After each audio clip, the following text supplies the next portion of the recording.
10, 9, 8, 7, 6, 5, 4, 3, 2, 1.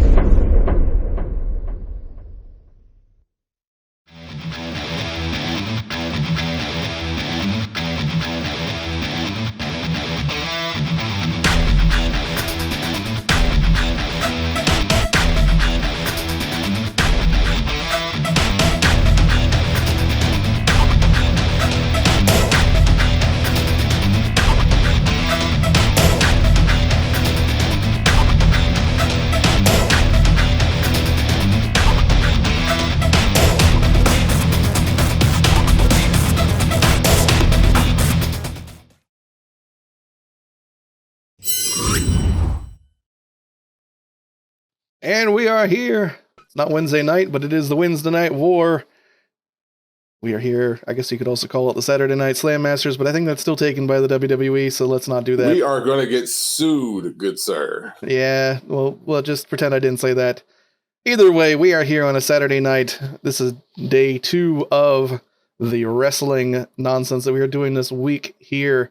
We're going through the league. We're doing more league battles, because of course next week is WrestleMania, which is going to throw some wrenches into our plan, and also because we just really like seeing you guys. I'm here, KAM'RON Husky Gaming. You've already heard D over there. Yep. Yokaiju over here.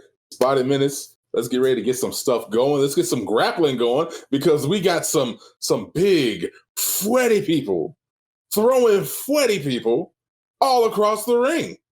That's generally how wrestling works. Yes, you're right. Let's get to it, nothing to it but to do it, as I say.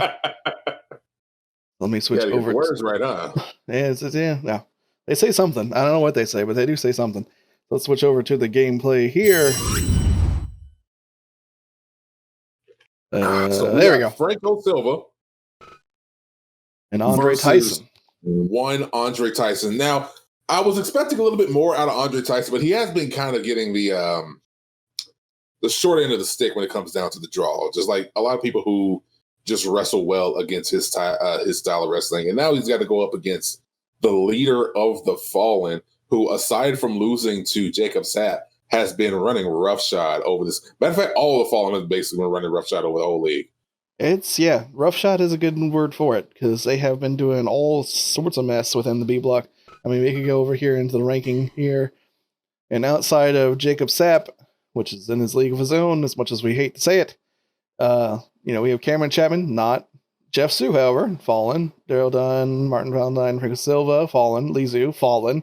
The only one that, of course, is not in the top there is Gabriel Blackwell down here with still 0 points, which we've said is an interesting story in and of itself so far, but has been increasingly so as this tournament has gone on, because he's tied down there with 12th with Karen Bishop, and it has to be someone else here. Nope. No, just 12. Okay, tied for 12th. So yeah. Oh wait, because of course there isn't a 13th because they're tied for 12th. That makes sense. Yeah, exactly. That makes sense, game. Yeah. We can math. Hence the reason why there's 1, 2, 5, 7. Yeah. I get it now. Anyway, yes, tied for last with Karen Bishop, who of course we saw twice last week. Almost managed to get some points on the board against Jacob Sapp, which was one hell of a thing. Also, that wasn't that last week per se; it was just yesterday. All this is throwing me off. But unfortunately, Jacob Sapp, as his 25 points can show, managed to pull out another victory with his finisher, as much as we hate to say it. So he remains, I think, at this point, and we've discussed this, the two of them, Daniel Alara and Jacob Sapp, are the only undefeated members of the league and are currently sitting pretty with 25 points each, the highest in both brackets. My big question is once we get to our 12th and final match out of all this, right? Yeah. How do we determine who's going to be the leader of the B bracket? Is it just like points winner? It's the points winner. Yeah. I believe that is how. Wow. I believe that is how this works. Freak out of Jacob's app. We definitely do. Because it's one of those things where points winning, when you get 5 points for each victory. I believe there's certain rules for draws and such like that, but of course we don't do draws here. We have it so that it's a judge's decision, and so it does count, in fact, as a win or a loss. So it's basically just 5 points for each time that they go into the ring and someone wins or loses. So that means that Daniel has had 5 matches and has won all 5 matches so far. So that's what that means. And ditto with Jacob Sapp. Well, yeah. Oof. Oops. Where we had it? We had it. Yeah, it's Silva Tyson. There it is. So, all right. Now that we've gone through the rankings and gone through this, let's go to what was going to be and what is going to be our first round of the evening. Y'all were ready for it. Here we go. Y'all ready for this?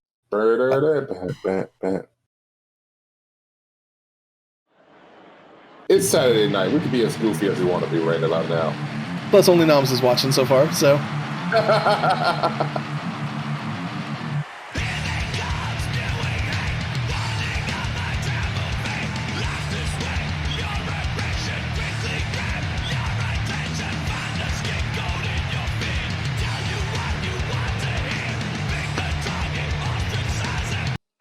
Since Noms is in the stands, is he aware of the good news that we got from last night? No, I don't think he is. It also kind of depends, I guess, on who you are, on exactly how good the news is. I'd say it's good because the thing that we got away from any potential contenders for this match. So I'm incredibly happy because there's 2 hellscapes that I wanted to avoid.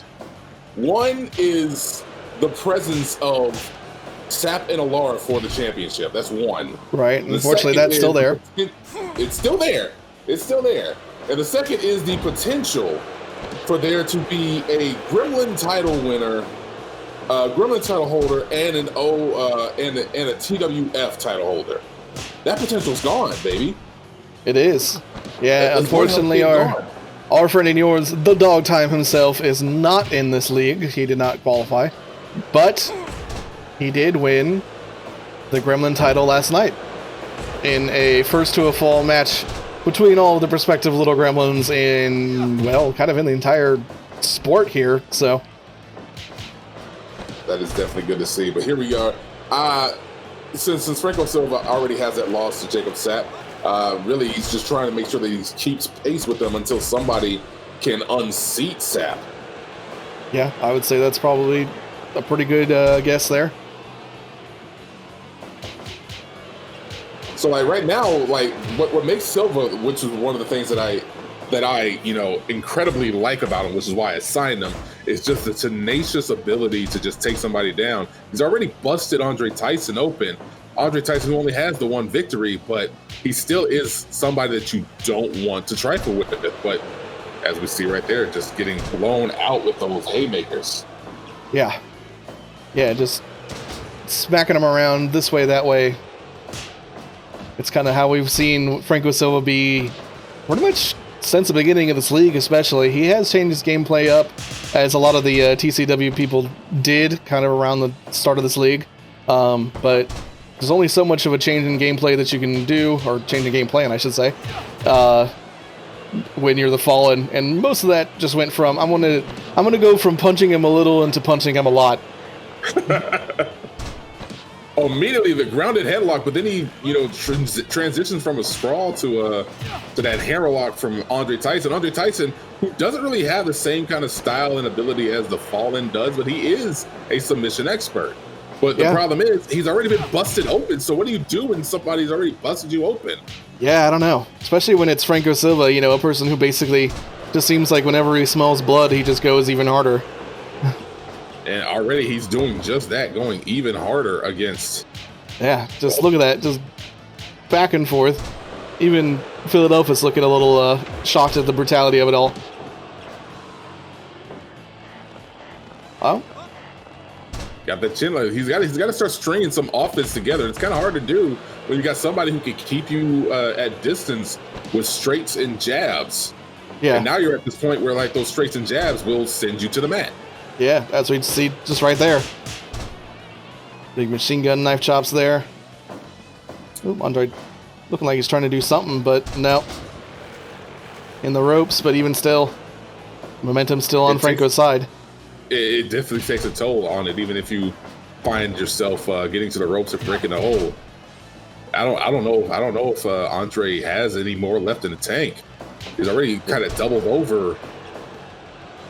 And we haven't even hit the 10-minute mark.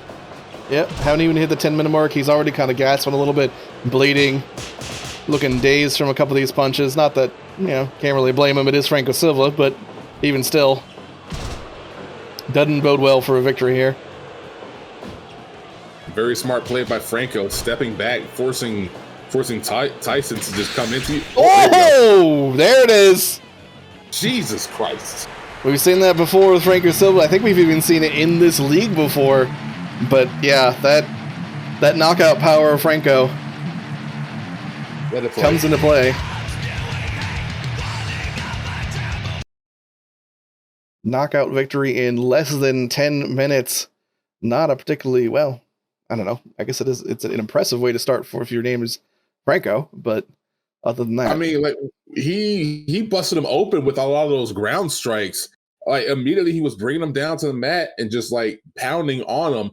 Yeah, Philadelphia's Bruce came around to make sure that he wasn't doing it past a 5 count, but after a while you can bust somebody open the hard way, and it already happened. And when you're already bleeding, you're going to find yourself a little bit more sluggish, lightheaded, and there's a sense of distress and urgency in you. So you're going to start making more and more mistakes, and that's what we ended up seeing with Andre Tyson. Instead of stepping back and catching his breath, which is what Franco was doing a lot more of, he started trying to chase him around the ring, and every time he did, he'd catch a punch right to the dome. Yeah. No, kind of unfortunate for Andre Tyson, but that's, again, this is one of those types of matches where you look at it and you look at how it ended and you go, yeah, that makes sense. So, but off to the A block now. Oh, ooh, the battle of the old men. Of course, don't let either one of them catch you calling that, I'm sure. But here we have Takashi Tamura versus. I would never say old in front of Takashi. No, Bob, especially Takashi. Bob, he may be able to get away with it. He may find it a little bit endearing. I don't know. But Takashi, yeah, he would almost certainly kick your ass. So, no, this is going to be interesting. I don't know. Bob Alden is one of those things where I would normally call this straight down for Takashi, but Bob Alden and Takashi currently are tied in points-wise, which is kind of shocking in and of itself.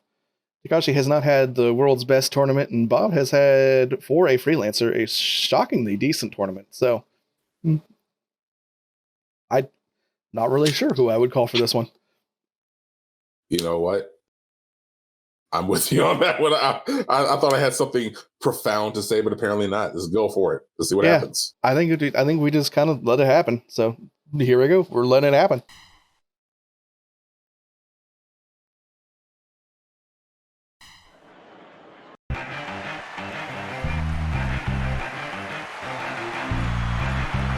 Takashi coming out in his cape and jaguar head, ready to put a hurting on Bob Alden.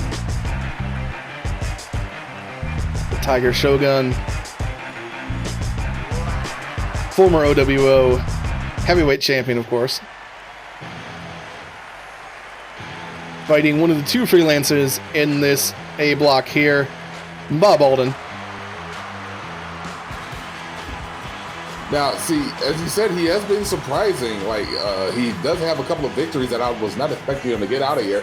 Matter of fact, I don't know what it is, but like when it comes down to some of the freelancers in here, you come in with low expectations, and still they've managed to exceed them tremendously. Yeah, Lindsay Barber has had some pretty good matches as well. It's one of those things where, I don't know, the A block, I kind of said Lindsay is definitely going to be a spoiler at the very least. And I think she's lived up to that, definitely, in her time here in A block. And Bob wins this one. Yeah, Bob wins this one especially. I would say he would join her right in that as a spoiler. Takashi, as a former OWO heavyweight champ, if nothing else, definitely has, I think, higher expectations of being, if not the guy, at the very least, one of the guys near the top end of the league here, the top end of the block. And that just hasn't been the case so far, but, as we've said, plenty of matches still to go with this league. I mean, like, that's one of the things. It's kind of hard to discount how good the talent is in both of our respective blocks. It's not like there is a level of parity when it comes down to this particular league. It's not as if you're watching the NBA and going like, okay, this is a definite win on the books for this particular team, for this particular person. So when you're coming into it, a lot of it is just like, you know, a nice little crapshoot sometimes. Yeah, I mean, we've seen plenty of stories kind of coming in out of this league where, you know, even just in the A block, King Dead coming in with a little bit of a lackluster start to the point where we were wondering, you know, what the deal was, whether he had been kind of thrown by having to face his partner within that heavyweight championship battle.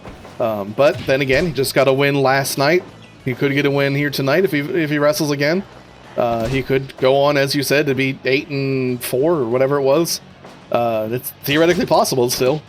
And in the meantime, you also have people like Bob Alden and Lindsay Barber who kind of came in here basically just as, you know, yeah, sure, they won their qualifying matches, but I don't think anyone was expecting them to do too much greatness here. And they've, you know, I mean, hell, Lindsay was one of the victories over King Dead.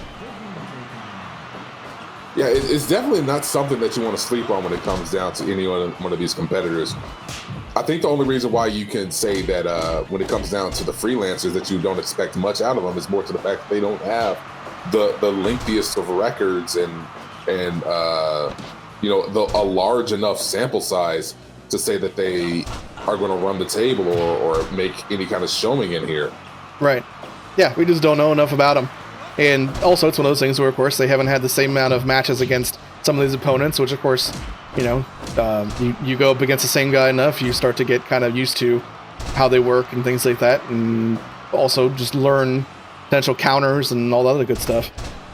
So they don't have that luxury, unlike a lot of the other members of both the A and B block. Oh, true enough. Like if you come into this league, matter of fact, into this business as a freelancer, as a sellsword, so to speak, you don't have too many chances at all. So you just get that one shot, and then it's, you know, then it's over. So if you don't capitalize on it, that one shot could be your last. Yep. Bob Alden there showing off his old school credentials by WCW and TAKASHI there, as the old saying goes, going outside, come back in, and attacking TAKASHI as he comes in to join him. I mean, that's one of the smartest things to do. I would have just left him out there, but TAKASHI definitely doesn't want to end any of these matches by count out. No, I don't think TAKASHI really has ever thought about countouts. Oh, that face first choke slam. Nice little choke slam there. Muscle press. Going back and forth. So far, it's been a pretty evenly matched match. You know, we were talking about the league in general, but we were, in fact, watching the match. And yeah, it was one of those things where both men so far have been pretty even. So that might be a momentum changer right there. Oh, definitely. Pile nice driver. Two count only. I don't know if I'd ever be able to kick out of that. Yeah, I don't know. As we were saying, didn't want to get hit by anything from TAKASHI, but I especially don't think I would want to be hit by a pile driver from TAKASHI. Yeah, he's got that little bit of old school viciousness that we don't see a lot of in today's product.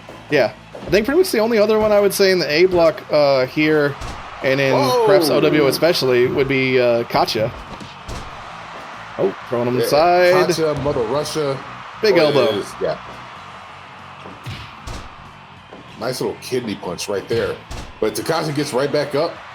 Calls to the fans. We don't see him go to the fans too many times. Yeah, he's done so kind of often in this particular match, trying to play to the fans, trying to get them screaming. Uh-oh, tumbleweed.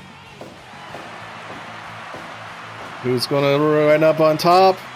Looks like Bob Alden's got on top corner now. Oh, nice 2 count. Now you may say that it's not a powerful move, it's not a strong move, but what it is just a chance to completely disorient your opponent.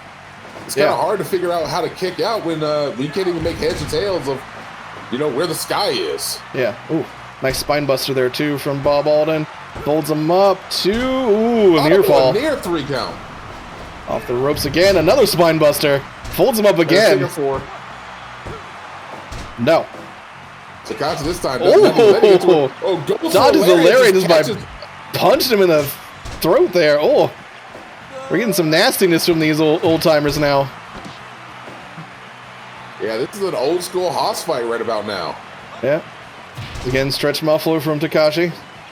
Throws it on for quite some time there. Uh-oh, back into the corner. Oh, just a big slap. But gets right back up. Yeah. There's a sense of endurance and durability when it comes down to Takashi. He may be an old guy, but he's got it. And there he goes. Oh, that face wash. That face wash. Another thing I would never want to feel. Oh, off the ropes. Big muscle press. Yeah, Bob doing the smart thing, not allowing Takashi to get his back so he can lock in that wrap of the Shogun. Yep, nice little elbow there for Flourish. Oh, takedown. Nice leg trip takedown. Oh, picks him back up. That might have been a mistake, though. Takashi kind of getting his bearings. Oh, another throat chop. Cover.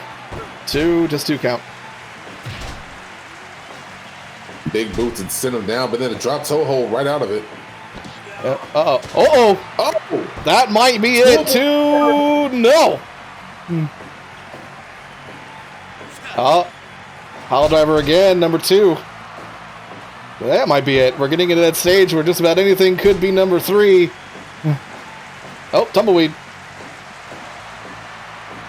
I don't know where he's going to find himself. Close to the ropes, yeah. Fortunately, even Bob got a little disoriented in there. And if that wasn't enough, that lariat definitely would have disoriented him. It's a 2 count, though. Got him. Whoa. Oh, tries to go for a lariat. That didn't quite work, but. Oh, big boot. We're hitting the 20-minute mark, and these guys are still going as hard as they were at the 1-minute mark. Yeah. Yeah, it kind of started off with some, feeling out process, some kind of old school ramping up, but now it's on at this point. Uh-oh. Oh, big cutter. He's right back up. He's right back up. He's right back up, though. Cover. Just a 2 count. Takashi showing off that old school Japanese fighting spirit. Just, nah, I'm not going to sit down for that. You're going to have to try again. Kitchen sink into big boot. I think Bob Alden got busted open. He may have been. Oh, kitchen sink again. Oh, just rake it into that wound. Some of that viciousness. Definitely using that chainsaw. Uh-oh. There you go. 1, 2, no. Here it comes. Oh, no, he went for it. Eats a bulldog for his troubles. Uh-oh. No, counters. Outside, Takashi following him, though. Oh! Takashi! Oh! Takashi! I don't know if you've ever seen him necessarily grab for a weapon before. Oh. Tries to go for it even in the ring. Bob Alden knocked him down. Oh, but he did hard on that bat. Yeah, just knocked him into that bat, making him feel for it. Bob Alden may have knocked into it too, unfortunately. Corner. Shoulder thrust. We're coming close. 6.5 minutes left. Oh, another one. 2, no. Another kick out right there too. Here. Oh, he goes for it again. Another bulldog. Bulldog. Bob Alden shaking it off, showing off to the fans. Oh, another choke slam. Choke slam cover. No. Off the ropes. 5 minutes and 45 seconds left. Big lariat. Another big lariat. Stretch muffler, and that's it. Bob Alden couldn't hold on to it anymore. I don't necessarily blame him. This is a side of Takashi I hadn't seen before. That was, a level of viciousness that we have not seen from Takashi before. We've seen him go pretty hard, but I don't know if, forgive me if I'm forgetting, but I don't think we've ever seen him go for a weapon before, and yeah. Jesus, I don't know if it's a sense of urgency or something, because again, if it's going to be the top points winner, you've got to start stringing together victories, and I think that sense of urgency is what caused him to go outside of the ring and grab that baseball bat. Yeah, I can only but agree there. It's one of those things where that was a real good match, but just showing a side of Takashi that we had not seen before, and a little bit of worrying. But it's we've seen even I mean, hell, even the heroes of the ring, Los Heroes Still Ring, have used weapons before a couple times. KINGATHAN notoriously did so. So you know, it happens. They're down there for a reason, I suppose. But yeah, hopefully we gotta figure out who's putting them down there. But yeah, that's for another time. An entirely different thing. It was even that training ring. That's the weird part about that. So anyway, it's not even a real ring. It's not even a real ring. It's not even out there. Yeah. So anyway, moving on to the B block after that wonderful match there, and we will be getting Prince Rivera versus Li Shu. That's an interesting one. Very interesting. Once again, I'm not 100% certain who I would call for this. Prince Rivera's been having a little bit of a problem with racking up victories in this, but Li Shu also not really the tip top in terms of the Fallen, kind of right below Franco Silva and her other teammates here, just a little bit above Blackwell.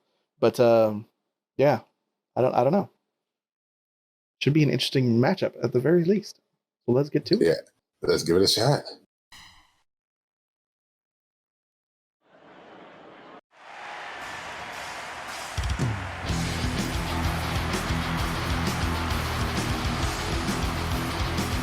Here it comes, the leader of El Indomito.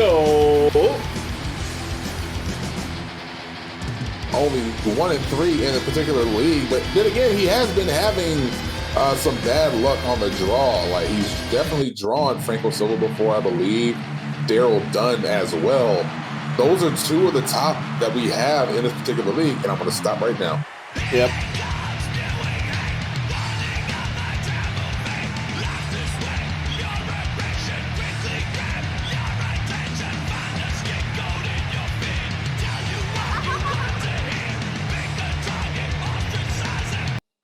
Pick a target, ostracize it. Yeah. I mean, I guess it definitely makes sense to for their tactics. Oh, there it goes. And the stamping on the phalanges. Yep. The extremities. The digits. Battle between kind of two heels here. We're not going to see a lot of cheering from the audience, I don't think. Oh, like, either one of these.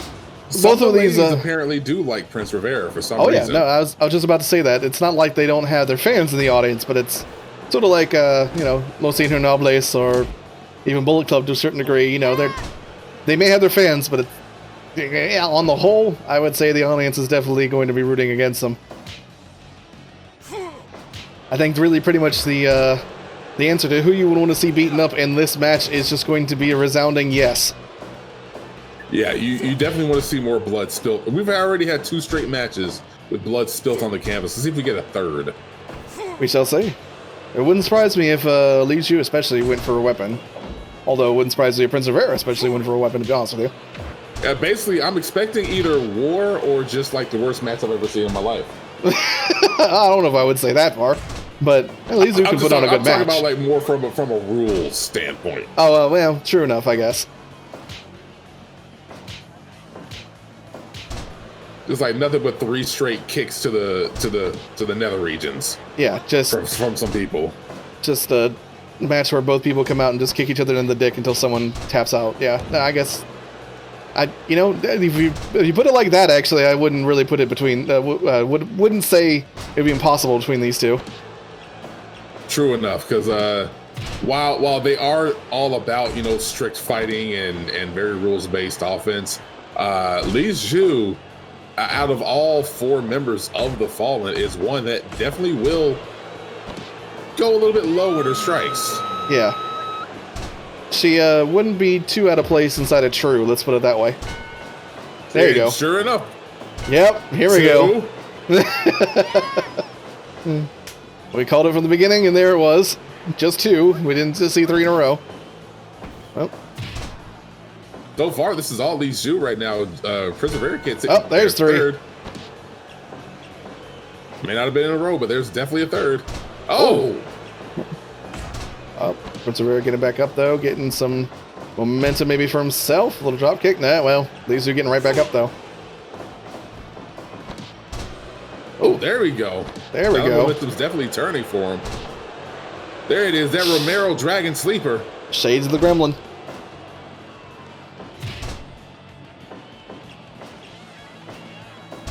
Well, that 4. How many angels have gotten their wings now? I don't know, but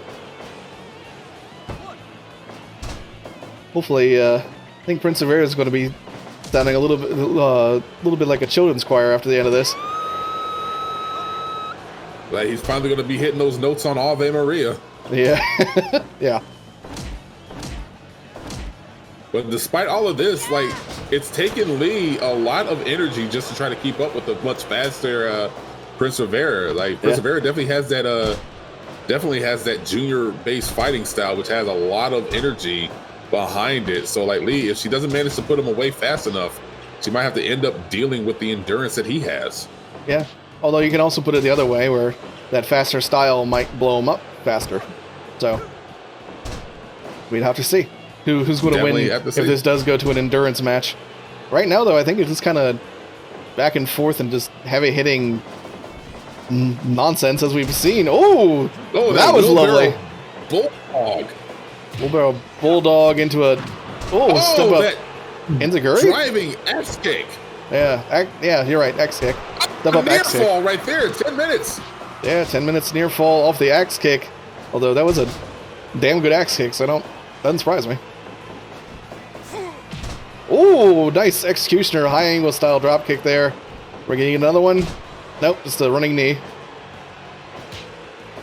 Exchange of blows. I don't think you'd want to exchange any blows with Lee Shu. And she, I think, agrees with you. Yeah. Oh, cracking in the armbar there. Sadly in the ropes. Oh, yeah, damn. Every time I see one of the Fallen go for a punch like that, you can feel that one. Yeah, you kind of expect it to end with like an immediate knockout. Yeah. Well, hell, we saw that with Franco Silva just not so long ago, so. Prince is definitely exhausted. Yeah, although he's still backing off, still playing to the audience, but yeah, I don't think he's not really fooling anybody, I don't think. Nice striking combination right there. 1, 2. Just a 2 count. Oh, speaking of winded. That was a malfunction. Yeah. Oh, goes for an enziguri. Doesn't quite get it. Oh, that he got. Was it a belly-to-belly suplex? Looked like it. Maybe, yeah, something similar to it. Oh, looks like in the ropes. Yeah, but nicely done.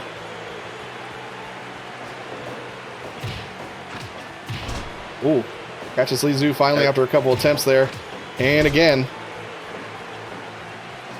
And again. And once again. Well, that's one way to potentially put this striker down, although, well, she's still getting up after that. Oh. Like, he's throwing all he can against her, but, like, she's still getting up. Yeah. She's like the Terminator. By Li Zhu, which is surprising, and yeah, gets it. I almost want to say, oh, well, here we go. Yeah, that's not shocking either. So, what are the young kaiju get in there and stop her? Yeah, well, once again, before that happened, I was going to mention the fact that I think I might have been right into terms that Prince of Air, fast as he is, as dangerous as he is, I think he just kind of blew himself out in that case. We saw him stuck in wind at times, and I think he went a little hard thinking that, if he's already stuck in wind, he needs to get this match done with, which is a smart move, but ran into the fact that he was apparently fighting the Terminator, as we saw. Just got back up, and, well, that was kind of it. And his Nums in the chat. Nums in the chat, today was not the day for him to see and to win. And yeah, that's kind of says it all, doesn't it? We saw 3 straight soul butt combinations. Now, one of those is enough to knock the wind out of you. 2 is enough to send you down to the canvas and stay there. 3 might send you to the morgue. And Li Zhu just popped right back up after the 3rd and was ready for more. She is like, do not let that record fool you. Do not let the score fool you. She is dangerous. Yeah, she really is. Yeah, I agree with you on that one. All right, moving on back to the A block here. Let's see. Aha. Ooh. Well, here's a match that basically seems custom built for Nom's here in the chat. Gets to see Lindsay Barber. One of yep, he's already he's already marking out in there in the chat. No, it's at least see Lindsay Barber against, of course, his longtime rival XAIN ALOPEX, no longer the champion or Etsy champion, whatever he decided to call him. The totally not champion, the Gremlin champion that got lost yesterday. If you did not see that, in a first to a fall battle royale where Charlie Labrador put down, I believe it was Curtis Johansson, the oil baron, one half of Men of Main Street, for the, I think it was a tap out victory. Oh yeah, I believe it was. I think it might have put him out with that Sleepy Time Junction of his. Also, by the way, who's giving Nom's money? Because he should not be at ringside. I know how much he makes. I signed his paychecks. He cannot afford those ringside tickets. Well, he's here. He's shouting, "Let's go!" And well, I guess let's go.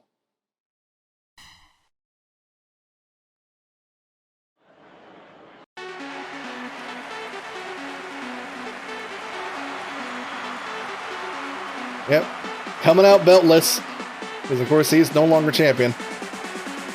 XAIN ALOPEX. Although, as you said, the one thing that, of course, shocked and was disappointing you is the fact that XAIN has actually done pretty darn well in this league so far for himself. 15 points in 5 matches in. You know what? I actually don't mind him succeeding. I just didn't want him to succeed while holding that belt, while holding that title. I am not keen on that happening right here. I cannot allow someone to legitimize that title, or worse, delegitimize the TWF title by holding both in the same high regard. Yeah, true enough. Oh, then starting off with a takedown. Lindsay returning the favor. Oh, already with the flames. Trying to be like DEADLAN, trying to spit hot fire, getting nothing out of it. And there you go, immediately with a high V-trigger. V-trigger to the face, cover, no. Yeah, it looks like they're feeling each other out, or at least Lindsay, or at least I should say XAIN is trying to feel her out. Lindsay just wants to go for the knockout blow. Yeah, Lindsay, yeah. I don't think Lindsay's much of a one to feel people out, which maybe to her detriment we'll have to see. But she's definitely going in hard, and as you saw, dodging some punches, dodging those fires. Yeah, well, couldn't dodge the throat chop, but get some kicks in return. Yeah, she's gotta find a way to maintain the momentum and the rhythm of this match. Oh, nice little double leg takedown. It gets caught up with this triangle. Yeah, I don't know if that kind of... She just showed a little bit of that MMA style kind of takedown style before in a couple of these matches. I don't know if that's particularly smart against the Gremlin, although I say that right as she takes down to some shotes to the back of his head. Oh, true indeed. Matter of fact, she did win her last match with that driving takedown that she did. Yeah, that was a hell of a thing. Just tackled him down and threw on a hold. Anaconda Vice right there near the ropes, though. Yeah. Oh. Strike for strike. Not sure I would do that, but XAIN gets out ahead there. They got a lock. Dropping that knee right there behind the patella, like right there against the hamstring. You got to try to sever that connection to make him give up. Oh. Once again, Anaconda Vice. Once again, close to the ropes, though. Fireman's carry takedown, dragging her away from the turnbuckle. And right there again. Yeah, right in Anaconda Vice again. Oh, speaking of angels. Oh, flying off the ropes there, but couldn't quite get something together as XAIN catches the rope smartly. Yeah, XAIN is the kind of guy that's not going to allow you to do... I think what we called it was like your wrestling bullshit. Yeah. Oh, take down. Oh, there it is. Calf slicer. That's what she won with last time. Oh, dodges the lariat. Doesn't dodge a low blow, though. Kind of hard to dodge a low blow. It is a little hard, yeah. I mean, the next person I want to see dodge a low blow like this, the freaking Matrix, I'm going to be running away because that's going to scare me. Yeah. Yeah, she's basically dodged just about all these punches, but can't seem to put too much offense together so far, but we are only 7 minutes in. Uh-oh, Romero special. They going torture? No, just leaving it in. Takedown again. Once again, nice takedown. Oh, counter. Oh, yeah. To a leg lock. Yeah, again, I don't think that MMA style is really going to be to her benefit here. I think she kind of needs to stick to the kicks. And yeah, so far it seems like maybe she agrees with me. Right there. Dodges the fire again. Into the corner. Oh! Countered.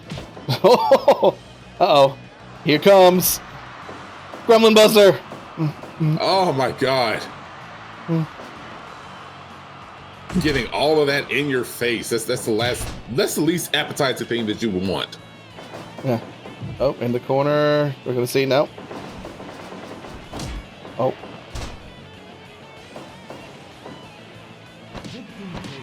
Back on a vice. Yeah, pretty close to ropes though. I think he's got his game plan. He's gonna try to the anaconda vice really puts all the pressure down on your carotid artery. I think that's what he's gonna try to do. And there it goes. Yeah, I think in general he's kind of trying to work the work her chin here, so to speak. And it may work, although Lindsay once again back in control. For a brief moment, nice pin down. Nope. Countered, nope. Uh-oh, outside. We're gonna look at something like dragon screw to the outside. Thrown into the barricade. We saw this before. One go to sleep. Jesus. Going on a hold to the outside. We might chest. Uh-oh. Gremlin, no. Get in. 17. Whew.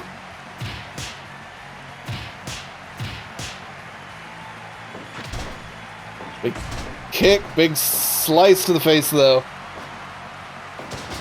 Oh, takedown.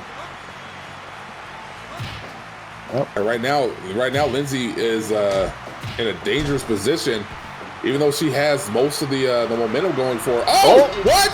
Yeah, I was about to say. I was actually about to disagree with you.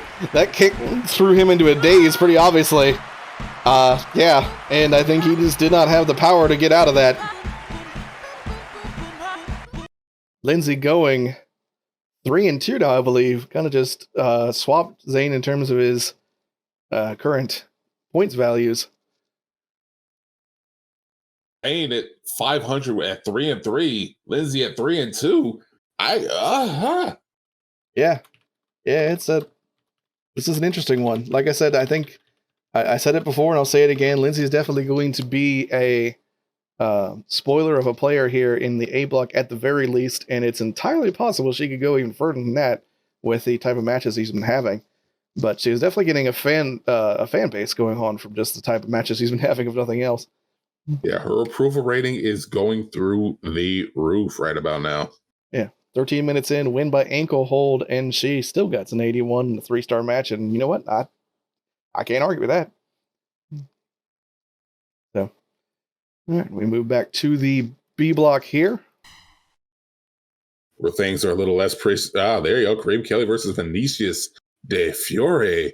KAREEM with only 5 points. VINICIUS with 10 on his docket. The new hire. I don't know. I don't even know who to call for this one. I don't know either. Yeah, I think KAREEM Kelleigh really hasn't really hadn't had the best time in the tournament so far. But then again, VINICIUS also kind of not super in this particular tournament so far. Yeah, I would say I'm looking forward to this one because VINICIUS always puts on a good show. But I would say I would put it on VINICIUS. I would say it's his match to lose. I'm going to go with that one. I feel strong. You know what? Because it's not really saying that he's definitively going to win, but he's got all the momentum going into this. So yeah, you know what? I'll even co-sign that. Yeah, it's his match to lose. Yeah, we'll see. Here we go.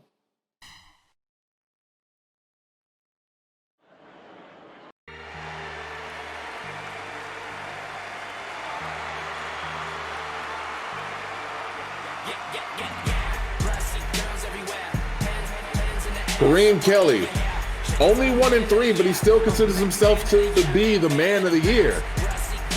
Let's see what he can do out there in the ring.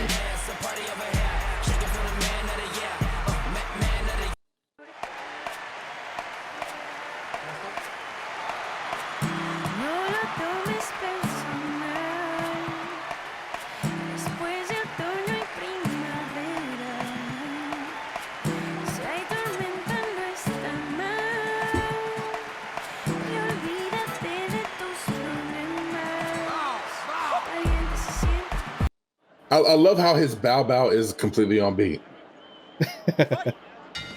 I just recognize that. Oh, already starting off with that spinning screw kick. Kareem Kelleigh just giving him a first hit. Well, gets it back pretty quick though. Oh, only for one. No, counter. Nice spinning drop toe hold. Catches the ropes. Probably smart when you're facing Vinicius here. Yeah, you definitely want to try to maintain control over the pacing of this match. But like these two are definitely, you know, your speedy guys. We already saw Vinicius once before against Cameron Chapman. Yeah, also an excellent match. Oh, outside. Only for a moment though. And sometimes that's all you need, just that moment, sliding through the legs, that baseball slide. Catching a drop kick for his efforts, though. Yeah. Soul butt. Uh-oh. Nice spot slam right there to a standing moonsault, though. Just skin on the skin. Another drop kick. Standing shooting star. Just skin on skin, too. You can definitely see that that Kareem Kelleigh definitely feels that he has a sense of urgency about him. He's going to try to go for these pins as early and as often as he possibly can. Oh! Yeah. Ooh. Uproot German. With the bridge. Lovely. Love to see it. Back and forth here. That. Oh! Was not a lot of room for that one. But he managed to pull it off anyway. Oh, goes for nice little kick to the head. Doesn't quite connect. Drop kick does though. Nice drop kick from Kareem. Like when you go up against a guy like Vinicius, you definitely want to try to start taking out his legs, try to take out his lungs. It's the legs, it's the lungs. Slow him down in multiple ways if you can. Yeah. Yeah, he's got that lucha style, and it's one of those things where, you know, it's hard to do proper lucha when you can't breathe. I mean, hard to wrestle at all if you can't breathe, but definitely not lucha. Oh, Look at the belly off the top rope. Just lets him fly.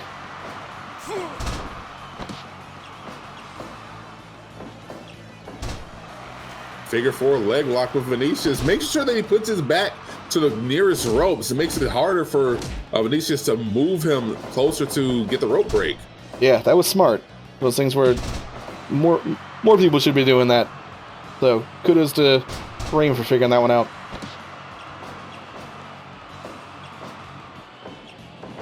Oh, off yeah, the Vinicius ropes. definitely dazed. Oh, there goes tilt-a-whirl sling blade.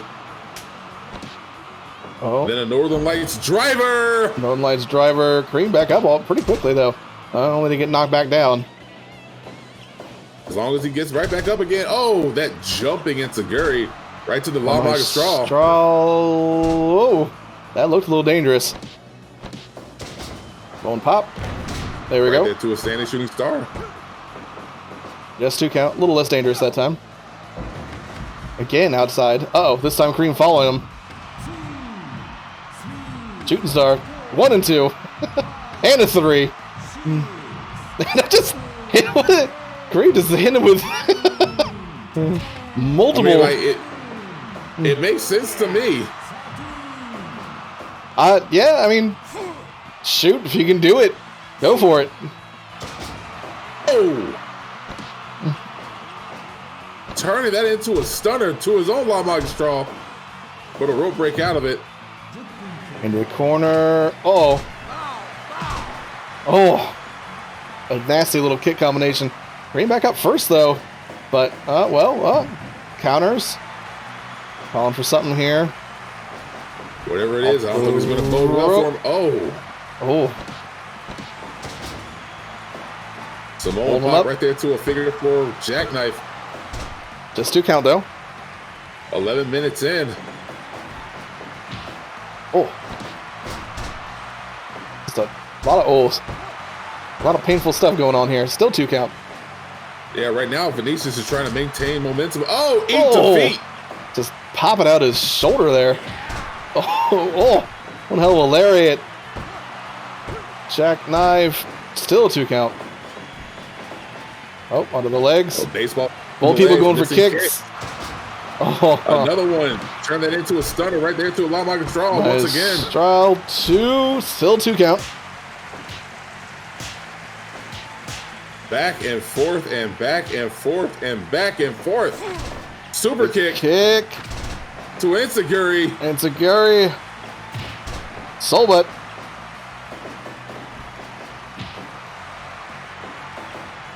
Oh, backslide. 2, 3. There we have it. Got him. Had him dazed enough that he didn't know which way was up. Yeah, you can't. Hard to kick out when you don't even know which direction you're currently being pinned from.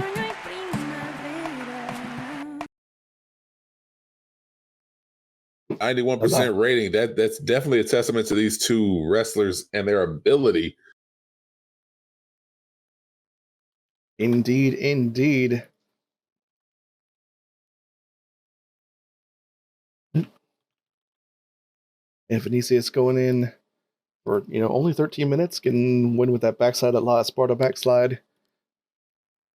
And still getting 4 stars out of it. So, yeah. And once again, I can't disagree with that.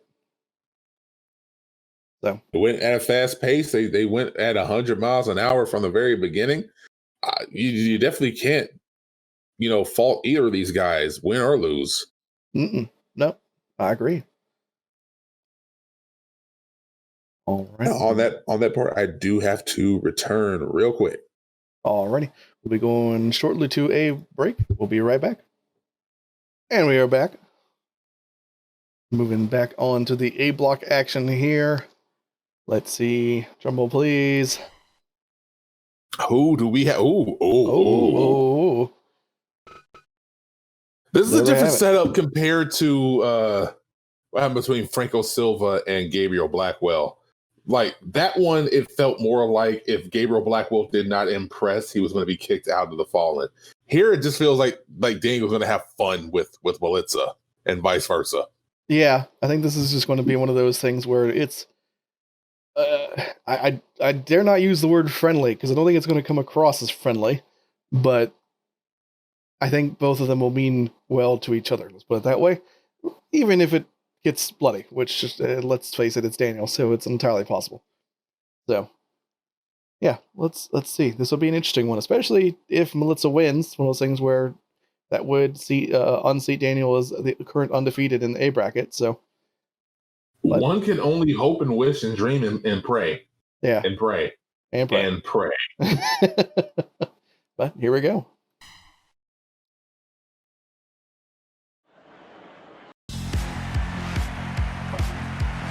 On the very plus side, we don't have to worry about overly loud, obnoxious music. I kind of like this when it says do what you want. Yeah. We're going to hear it twice, so you best love this. Do what you want. Like I said, comes verse 2. Second verse, same as the first. Yep.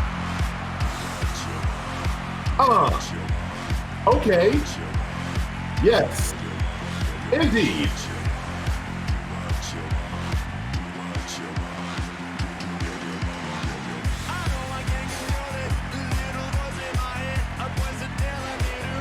Do what you want. I'm sorry. And here we have it. No, it's a catchy song. That is the one thing I'll give it to True is their theme song is catchy. Oh, double knee breaker right there to Militsa. Like, see, Daniel is not the kind of guy that I would put down as more of a traditionalist or, a standard fighter. He just wants to cause pain and misery to his opponents. Yeah, he's just a vicious asshole. Let's not really beat around that bush. He may not be to his own folks. I don't really know. You know, we talked about the true locker room and how it's kind of a weird setup, a sort of a brotherhood of bastards, so to speak. But bastards is, well, a pretty good descriptor of how Daniel is in the ring. So, I mean, they did, like, before this match started, shake hands and, you know, dispense with the pleasantries and all, which you never really see Daniel nor Melissa do.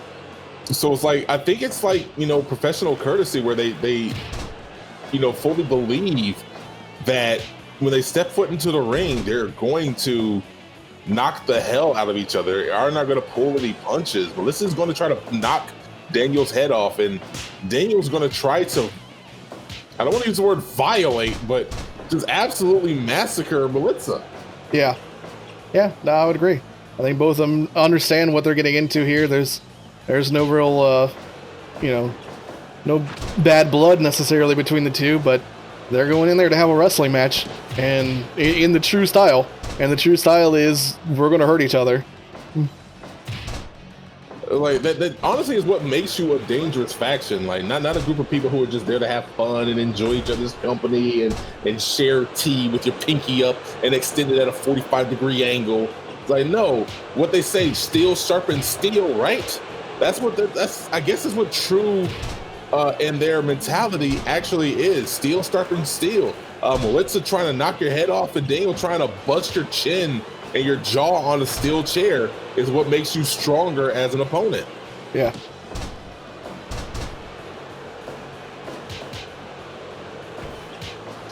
And the crowd is definitely booing. I don't think they care for either one of these guys. No, I think it's one of those, once again, it's one of those types of deals where the answer of who they want to see, you know, getting their teeth kicked in is just the answer yes. Matter of fact, is Daniel busted open? I don't know. He may be. He has gotten a couple of good hits to the head, and that hasn't stopped there. Cover 1, 2. What? Yeah, I think Daniel might be busted open. We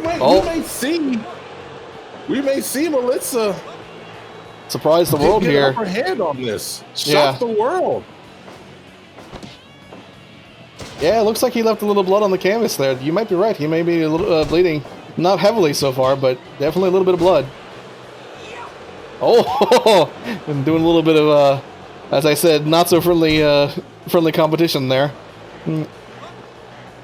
I guess when your own teammate makes you bleed your own blood, you're gonna have to start throwing the deuces up. Oh,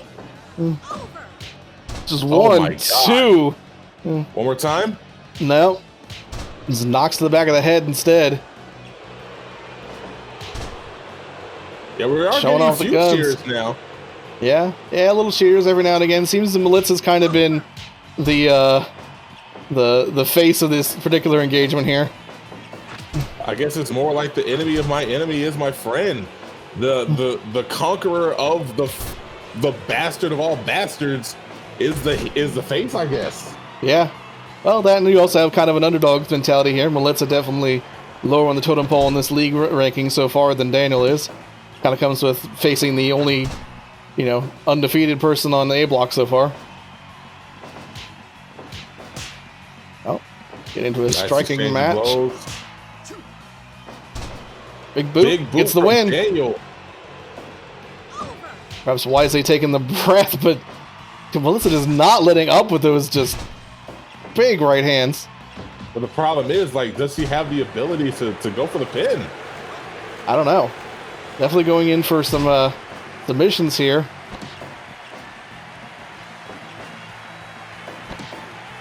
Uh-oh.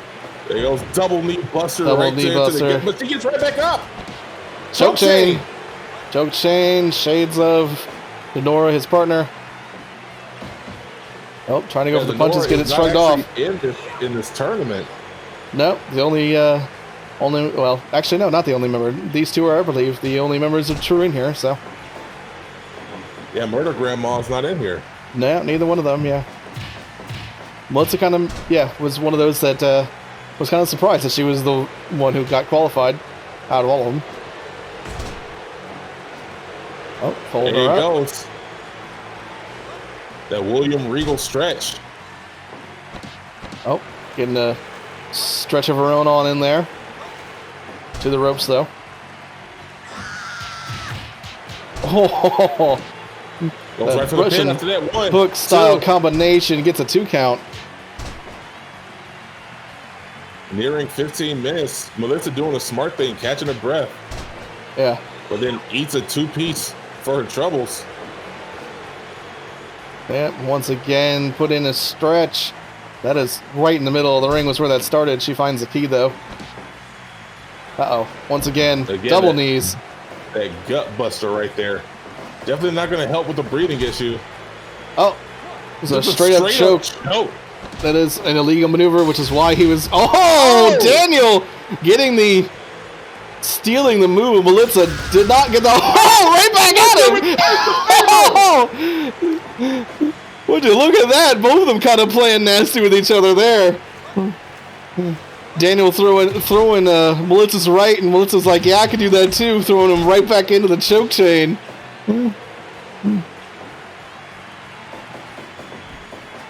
Off the ropes. Just a straight up dash punch.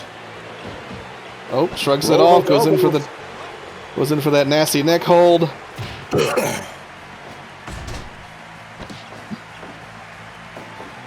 Off the ropes again.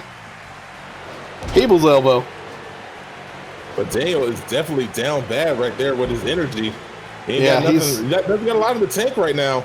Yeah, both members here look like they've gone through a war, and damn sure have they. Uh-oh. That might be it. We'll have to see here. No, just a 2 count. Getting closer to 20 minutes. Oh, big straight punch. Take the time to catch his breath rather smartly. Oh, getting a straight punch back for his troubles. Oh, there goes STF. STF locked in. Much Daniel better finds than the key. A certain C Nation member. Oh. Nakamura's down with a single punch, going right back into the people's elbow. Calling for the crowd. They're not having nothing of it, though.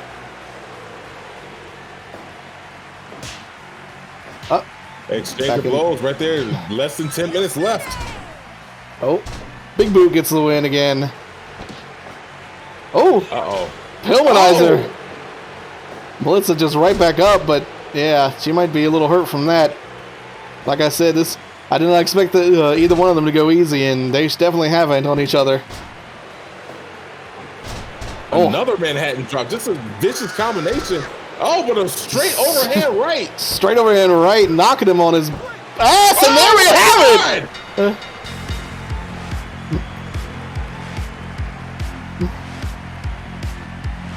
The apprentice has slain the master, so to speak. MILITSA MARCAIGH with just 1 victory, 5 points to her name so far in this tournament, killing off Daniel's undefeated streak. Well, just like that, strong overhand into a nice pin combination, 21 minutes in. Whew. Yeah, I have to say that they definitely had something to prove. Both of them had something to prove out there, and they definitely showed it. I don't know if Daniel maybe just went a little bit, I dare not say easy, considering he did pull out the Pillmanizer and everything, but I don't know if maybe he was thinking that she might sit down for him, and that definitely was not the case. I dare say we have figured out perhaps one of the reasons why Daniel did recruit her for True, though. Words. Do you still just in shock over there? Yeah, I don't blame you. I'm in shock. Holy fudge! Yeah. What the hell? Actually, it's not a bad call there, Nums. That was actually some pretty darn sibling ass shit there, especially Daniel throwing the right hand that MILITSA had made famous, only for MILITSA to come right back with the choke chain, something that she has never done before. Just stealing it off of Daniel right in the middle. Well, only pretty close to the ropes, but still, right in the middle of the match. Yeah, no, that was a sibling rivalry in more ways than one. And what a fascinating way for Daniel to lose that winning streak, getting his first loss in the tournament. Yeah, past that, I'm with you, D. That was not what I expected going into this match. I kind of figured that this would be a war that Daniel eventually would conquer, But no, comes away with a strong, clean 3 count in the middle of the ring. I'm going to bring back her. I have not been calling her this in some time because like she has not been getting the wins and the victories and the great showings that I've been expecting from her. But Miss Militant bringing Daniel back down to earth. Yeah, there's a little bit of humble pie going around in the True locker room, I'm sure. Let's see if we can get the same thing going with one Jacob Sapp. I know he's probably not going to be up for tonight because he already did double duty yesterday. But damn. It's possible. We'll see. But you're right. He did do Sapp didn't do double duty. He just did the single one. He unfortunately threw Karen into double duty. So that's true. That's what it was. Okay, so hey, maybe we'll see the same thing for Sapp. Yes, maybe. We'll have to see. I don't know who would do it, but I didn't think MILITSA would be the one for Daniel. So, and speaking of B block, we will move on to B block. Holy fuck! It's not Sapp, but this is definitely going to be an interesting one. Dunn versus Cameron. I'm not 100% certain who I would necessarily put this into. I think this is pretty much a if you flip a coin, you might have the same odds as anything else. I think I would want Cameron to win, but I kind of have a feeling it's going to be Dunn. But even still, like I said, that I really do feel like this is going to be a 50-50.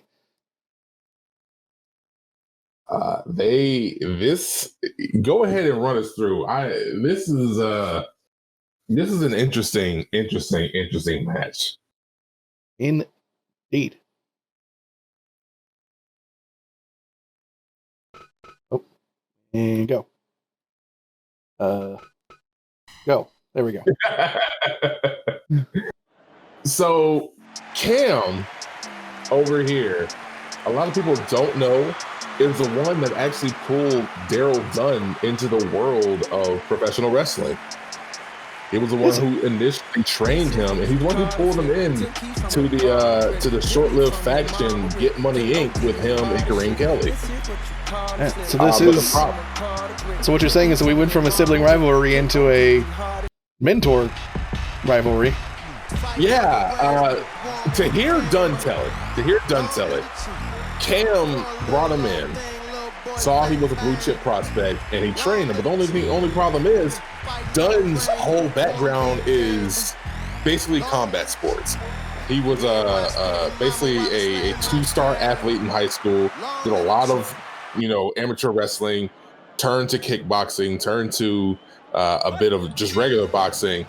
But Cameron, the way he taught him was straight up, high flying, charismatic junior style wrestling.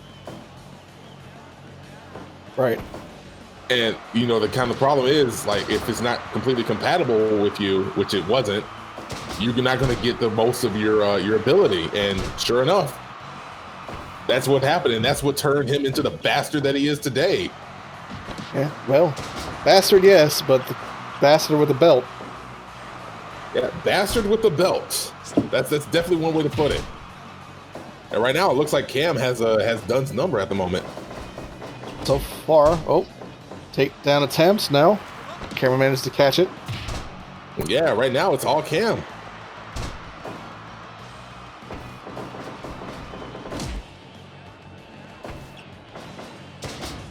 Tries to go for a headlock, gets another backdrop again. All Cam again.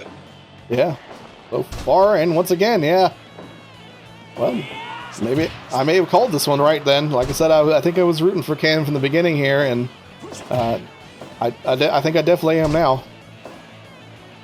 Yeah, definitely the teacher showing that he still knows a thing or two about what to do in the ring, even though Dunn has surpassed him in the TWF.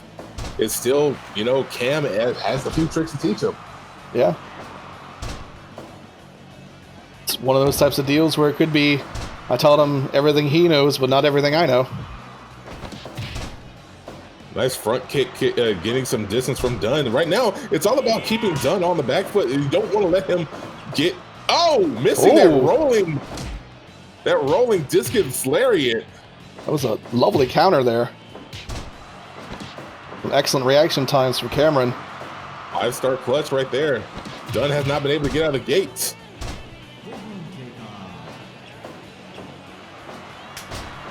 Oh, nice little back slap DDT.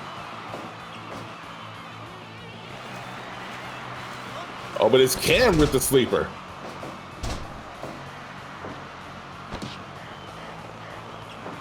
There you go, rolling through.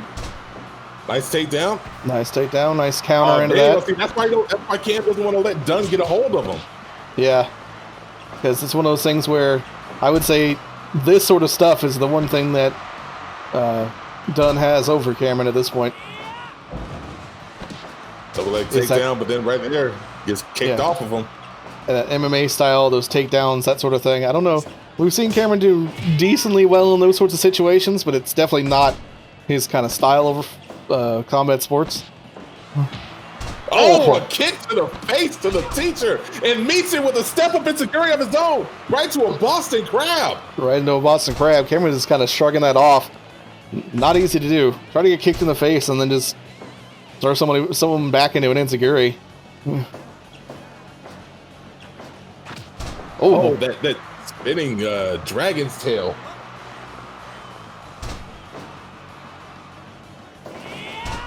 Oh.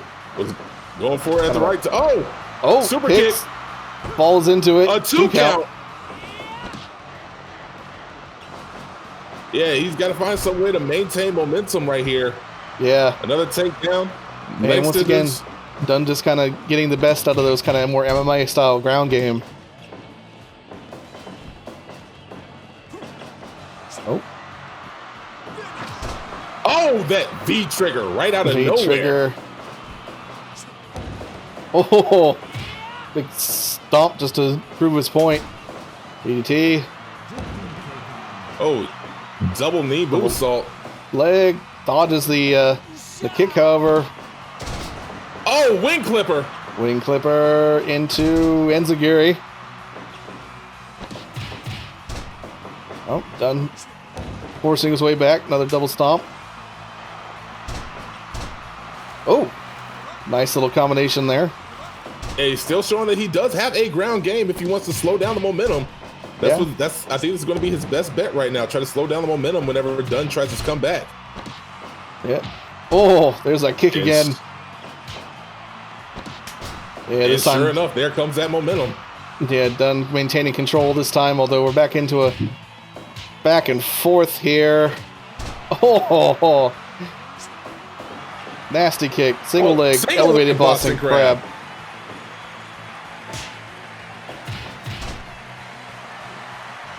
Yeah, Dunn letting Cam get as much as he can. That frog splash right there. Big nasty frog splash. Oh, mushroom stomp. Holds him up. Just a 2 count though.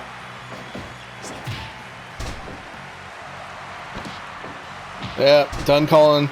So he's going to kick him right in the chin again, and sure enough, he does. Drops him down. Holds him up again. Cinched it in. Mushroom stomp again. Tries to get him a little bit farther away from the ropes. Folds him up. I don't know if he quite got it there now. And the party's over. This time gets away from the rope. Holds him up. Nice pinning combination. Just 2 count. Oh, that's another combination. Oh, folds him up with a dragon suplex. Dragon suplex with the bridge. With the 2 count. This is at the point where everything is now a haymaker. Everything is now swinging for the fences. Everything's now a haymaker. Everything now could be the last bit of the pie, as we just saw. 2.9 out of that. Nasty DDT calling for frog splash. Cover. No, just a 2 count. Oh, that V trigger. Uh-oh. He's going for something here. Springboard. Oh, counter. DDT. Or DDT, you're correct. Takedown. Countered again. Shot Cameron had the wherewithal after all of that. Both been up at exactly the same time. Party's over once again. Is he going to get the cover? He may be a little close to the ropes. And Bruce calling it. Once again, nice combinations. Too close to the ropes. Mushroom stomp. Third of the match, I believe. This might be it. This might be Hold it. him up. This time he's got it. One, two. No. It's a 2 count. It's just a 2 count. Not even a near fall after all of that. I'm going to go into a nice executioner style drop kick. Kareem lifted him up. Oh, just a simple face bust, but he gets right back up. He gets right back up. That might be it. Dagori, no, 2 count again. Party's once again over. Will this party ever stop? Not off that.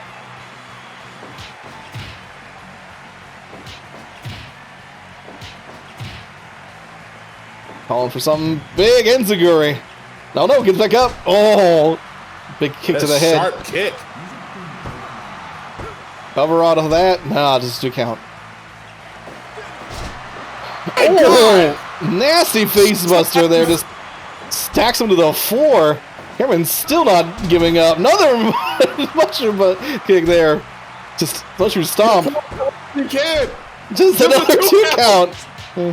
Jesus, that combination. Backhand with the punch. Uh-oh. Oh, might be it. That might be it. No, I think too close to the ropes. Bruce calls it. Yeah, Cameron getting second life out of that. Still, I think too close to the ropes. Oh, well. Gets a little bit in there.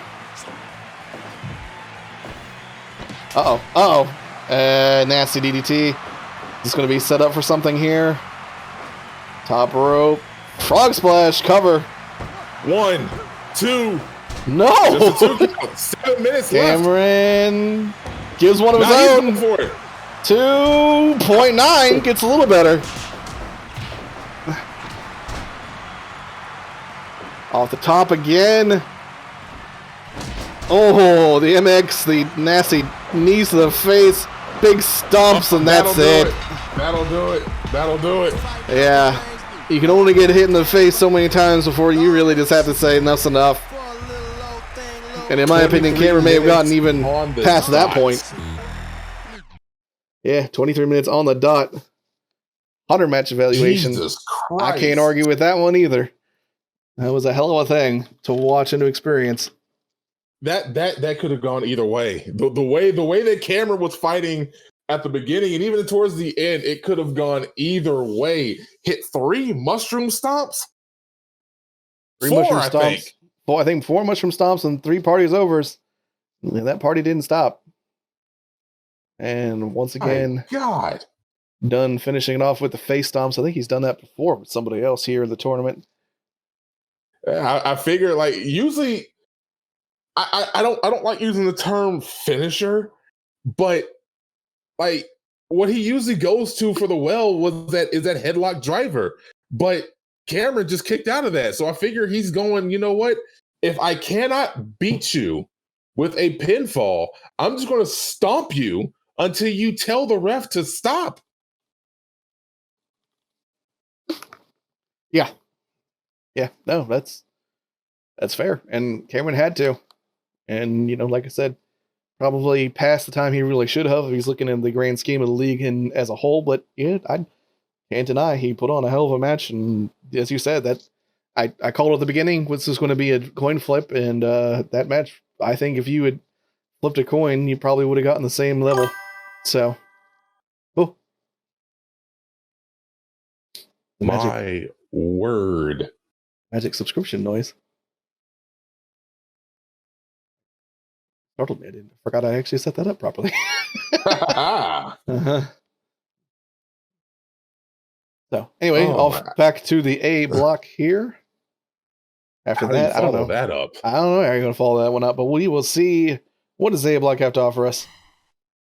What was that? Match number 4 or 5? Oh, well. Okay. All right. Oh. We saw, for those who didn't watch last night, we saw KINGATHAN DEADLAN get his first victory in this tournament, having a little bit of a bad start to it, but did get his first victory, and that was over MILITSA, actually. I forgot about that. But with the power of transitive property, I guess maybe now he can beat Daniel. It's well, possibly, yeah. But yeah, hasn't faced Katya yet. Katya having a pretty darn good time of it herself. 20 points. 4-1. 20 points in, 4-1. Her only loss to ALYSHA, of course, her all-time rival. So yeah, this is also going to be a bit of a hoss fight, I think. I would put money on Katya. I have a thing where I don't think Kingathan's going to get 2 in a row. But you know what? I would love to see him win. Let's put it that way. So it's possible that he could run the table. He could run the table. What is he? He's 3-1 or 4-1? I think 8-4, 8-3, something around there. Something like that. Yeah. Yeah. Let's see if he run the table. As we said, the longest journeys, the longest, most arduous, more successful journeys begins with a single step. He had his first step yesterday. Let's see if he can have a second step today. Yeah. We shall see. Here we go. As I said, here we go. Yeah.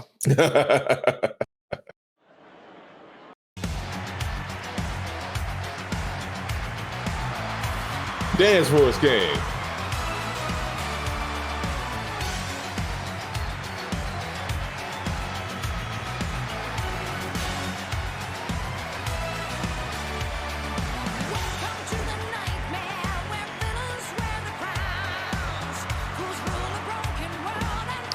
There you go, King. Yeah.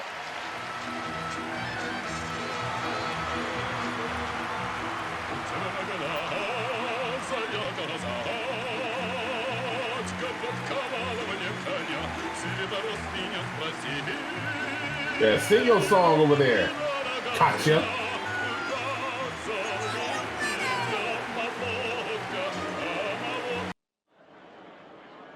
Here we have it once again. 30 minutes. First to a fall. Right, we haven't gone the full length in some time now. But yeah, once 30 minutes hits, it goes to the judges. Yeah, we did have one of those last time, I believe. Or one that came darn close. I forgot. Oh yeah, it came darn close. Oh yeah, it was Martin Valentine, of course. The 30-minute man. Of course. Yeah, it's always gonna be him.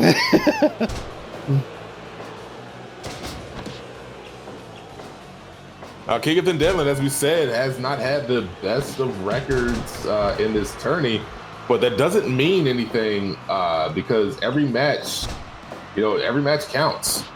So it's time to see what he can do. All those other matches don't matter. Yeah. And all that matters is that he continues his winning streak. So far, that streak is at 1, but streak starts somewhere. True indeed. True indeed. We tried to put on a spell. That's what you were hearing earlier. Did not work, sadly, but hey, sometimes it works like that. A nice little head block. So that double knee buster right there on the mat. Exchange of blows to the ropes in the corner. Not sure I would have done that with Katya, but didn't seem to go too badly for him.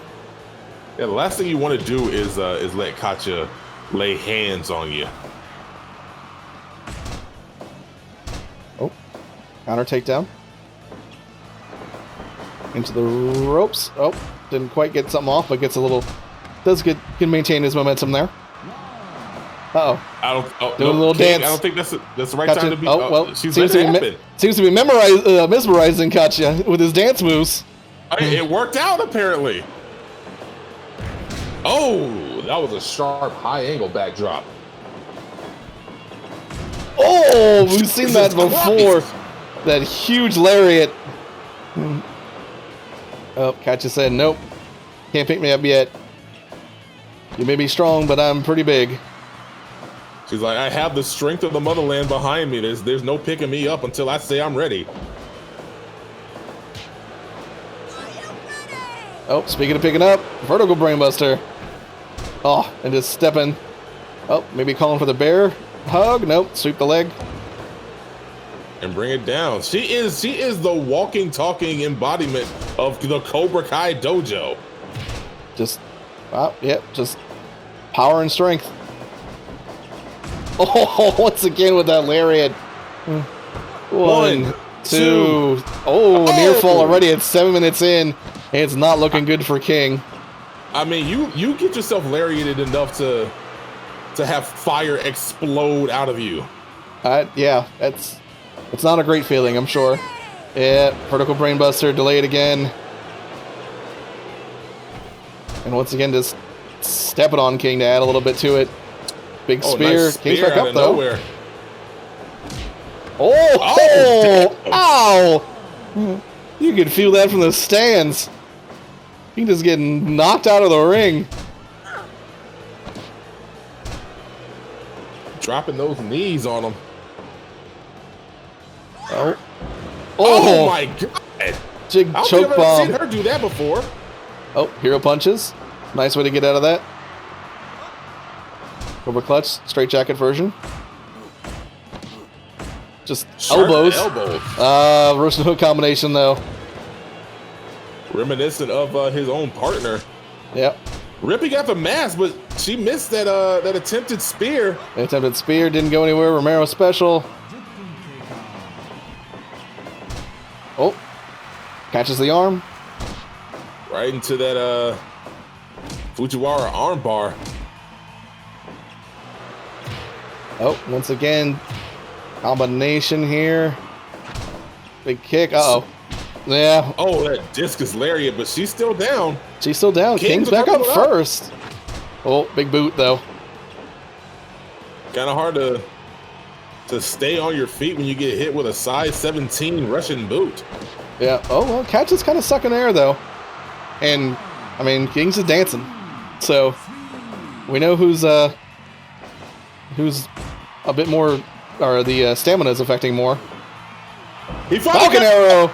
He's got it. He's done the deal. 2 count. Nope. Hadn't quite. Oh, spell worked this time. And, well, sort of. Back elbow drop. But again, King up first technically. Just to get dropped right back down. Drop down and another drop elbow. We're going to get 2. Yeah, we're going to get 2. Maybe 3? Nope. No, not 3. Oh, DDT right there on the Russian mama. And People's Elbow. Back up, though. Oh, big slap. Uh-oh, is that going to be another choke bomb? It is! Choke bomb. It just steps right on the midsection. Kick out. Oh, now she's down for a little bit longer. There goes that Paradise Lock. Paradise Lock. Uh-oh, Russian hook combination. Is this going to go to a double countout? This might. Sitting lariats up. Katie fighting, trying to keep her still out. Oh my god! Oh no! No, it's not going to be a 3 amigos. It's going to be a Kamagoye roll into a Lama Istral. What a hell of a combination. Gets a 2 count. Oh.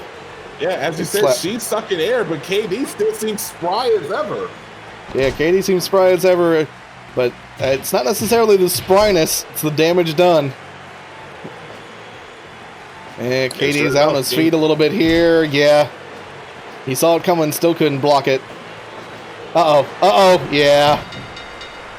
Not the bear hug this time, but the torture rack. And KD's winning streak comes to a close.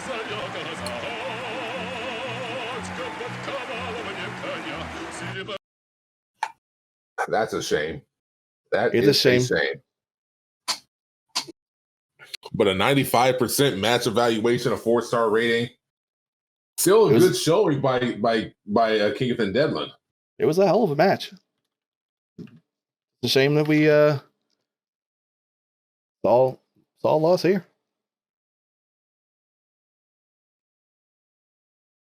So, well, back to the B block here. Ooh. Okay. Speaking of Mr. 30-Minute Man. Interesting. Very, very interesting. Don't know about this one. Points would put Franco Silva a little bit ahead, 20 to 15.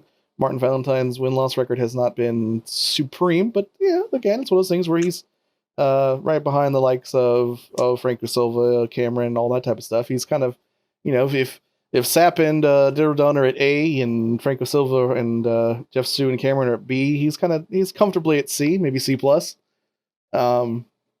yeah, I don't know. It's one of those things where Martin, I've nicknamed him the 30-minute man.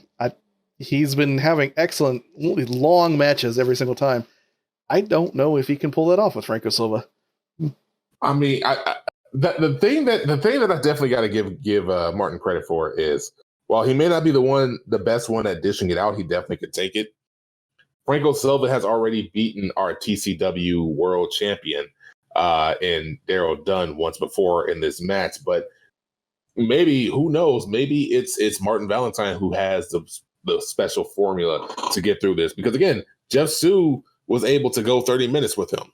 Yeah. I mean, or vice versa, he was able to go 30 minutes with Jeff. So maybe he can withstand whatever Franco has going for him. So it's possible. Yeah, it's possible. And Jeff Su did not go easy on him, as I remember. Got the victory by judge's decision in a little bit of a controversial victory, at least in my opinion. But yeah, it's one of those things where the end of that, as if you did not see it, this is in fact the first day that we did our the league, ended with basically the two of them locking up collar elbow and just punching the ever-loving shit out of each other for like 5 times in a row. So yeah, if anyone could provide Martin Valentine with a task similar to Franco Silva, you're right, it was Jeff Su in that match. So I would say you're correct. He may also be able to do 30 minutes again.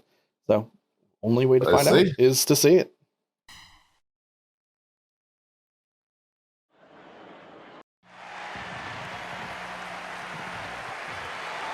Oh, hey, it's the emo kid coming down to the ring. Let's hang the jury. You seek judgment of all, so bury you. 16 deep, so tired of your rules. Fuck you and your opinion. How could you? Emo Kid versus the angry goth guy. Just let it go. From their trouble face, I sweat your regression. Find a scapegoat in your face. Tell me what you want to hear. Still couldn't hear you over another actual song. That's hilarious. Yeah, so what you're going to get from Franco Silva is all the intelligence that you need just to. Because like he's running double duty right now. He's definitely running double duty, but playing with this two-a-day that he got going right now with Martin Valentine. But look at that combination right there. Jesus Christ. Jeez. Franco just throwing haymakers right off the bat, pretty much. That's one of the things you don't want to allow Franco to do. Just don't let him like bait you into a situation where you're walking your way into his grapple, into. You know what? Matter of fact, what's Hinata's brother's name from Naruto? Unfortunately, I never watched Naruto.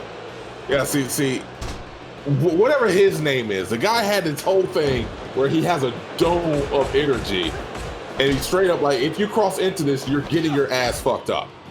That's what Franco Silva's whole mentality is. I'm going to keep you within this sphere, this dome of influence that I have right here. You step into it, you're catching hands. Yep. Yeah, we have Martin here kind of playing with Franco a little bit, but other than that, I would say Franco's got the momentum so far. Although Martin get a little bit of it, but yeah, right back into it. Nice Boston crab right there. Interesting choice. Not sure how many times I've seen Boston crabs from Franco Silva. This we've seen though. Like that's enough to make your brain swell. Yeah, well, just about everything that he's throwing here. Jesus Christ! Any one of those could be doing that. Hence the reason we're already at a 2 count, 4 minutes in.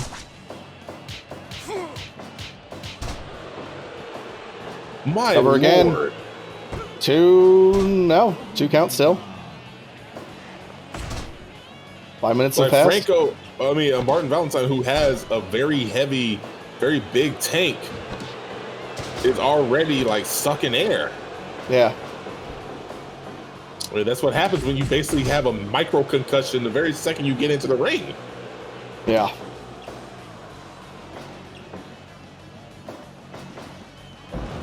Oh, nice little backdrop. Again, we don't see that a lot of that out of Franco. We don't see a lot of wrestling. Okay, we see a lot of that though. We see a lot of that, yeah. 1, 2. Oh, nice little single leg dropkick type of deal. Back into the haymakers. Martin back up, but yeah, kind of wishes he wasn't. I'm sure. Back up and right back down. And right back down. Christ. Yeah, this is strongly Franco's match so far. There he goes, pandering right there to the crowd, letting you know who he is and who he's fighting for. Off the ropes. Once again with that single leg. And I mean, the only hope that Martin has is that Franco will punch himself out and leave an opening. Oh, never mind. Yeah, or he could just tap. 30-minute man, not so much this time around, as some of us were calling for. More like an 8-minute man.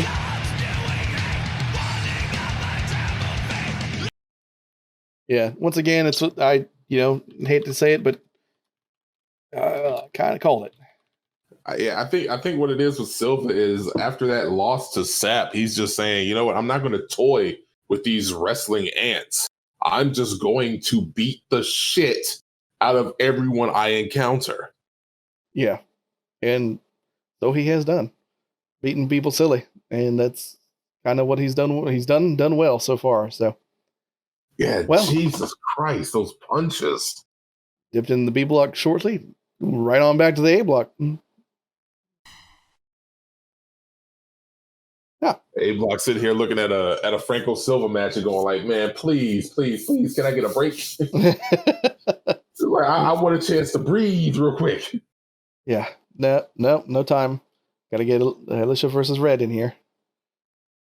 So, once again, I'm calling this one for ALYSHA. I think it's a pretty safe bet, but this should be an interesting one to watch at the very least.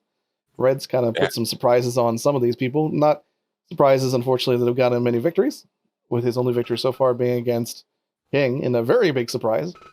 But, yeah, no, other than that. That surprise is a surprise. Surprise is a surprise. He could get another one, I suppose. But I would say we're after the Franco Silva match, especially. I want to do sure bets for this one.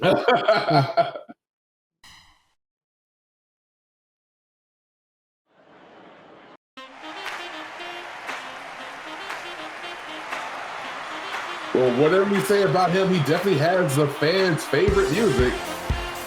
Put some dances in chat. Or maybe just some dabs, I don't know. Put something in chat. There you go.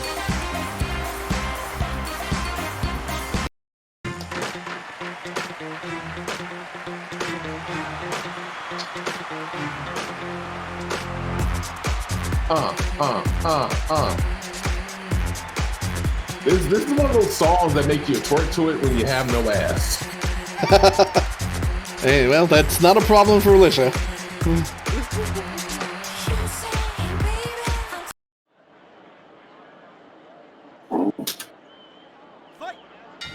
Let's see if Red could shock the world. We already have somebody shock the world tonight. Let's see if Red can do it. That is true. We did have a little bit of a surprise here earlier. Oh, Dragon Screw. Enziguri now. Dodged. Isn't that Enziguri?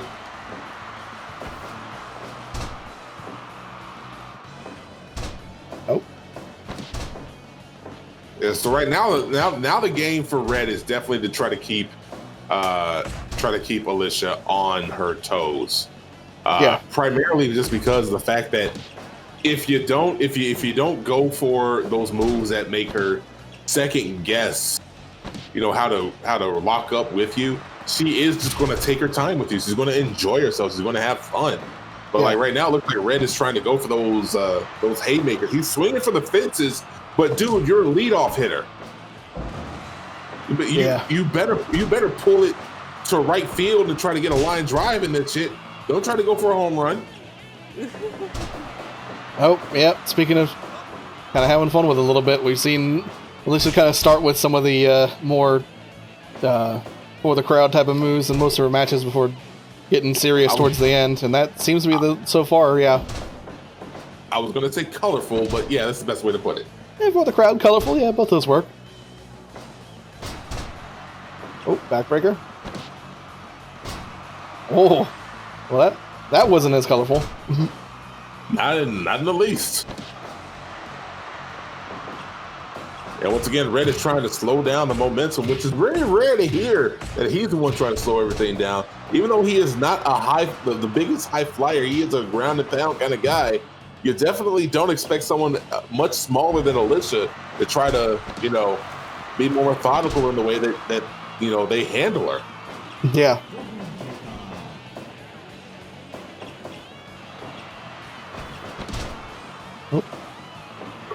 Drop toe hold doesn't capitalize on it, but it does right now, right there with the regal stretch. Oh, managed to block that big lariat. That was well done. So maybe he can surprise us right there. Oh, big body press. Cover. One. Now, since somebody did unseat Daniel, the top spot is up for grabs, and you gotta believe that that ALYSHA believes she's next in line for, you know, taking it out. Oh, totally. Yeah, I would say at this point, with Daniel no longer being undefeated, you have both Daniel still, because of course up until this point he was, Bookman and ALYSHA all kind of being, I would say, that kind of 1, 2, 3 in terms of who could theoretically at this juncture be the winner of the entire A block. Now, one of the best parts about it is I don't believe they've matched up against each other before. I don't. Bookman and Daniel haven't. No, I don't think ALYSHA. No, you're right. Actually, I don't think any of them have. Oh, Koji clutch. Right there to a Koji clutch. That maybe Red can play spoiler. Maybe he can ensure that ALYSHA is not going to be the one going forward, at least as it goes for our current standings. Yeah, it's possible. Yeah, we said everything's possible. We had a shocker earlier tonight. We had some shockers yesterday. We could have another one here.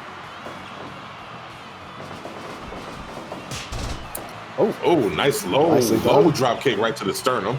Yeah, dodge the discus lariat. Dragon screw.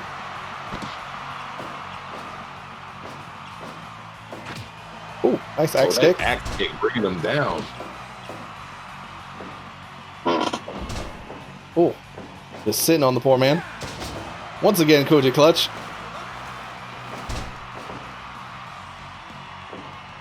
Uh-oh. Vertical. Oh, no, you can't let the big girl up. She got you right there with that stalling brainbuster. Brainbuster. Two count. Oh, spinning toe hold. Nope.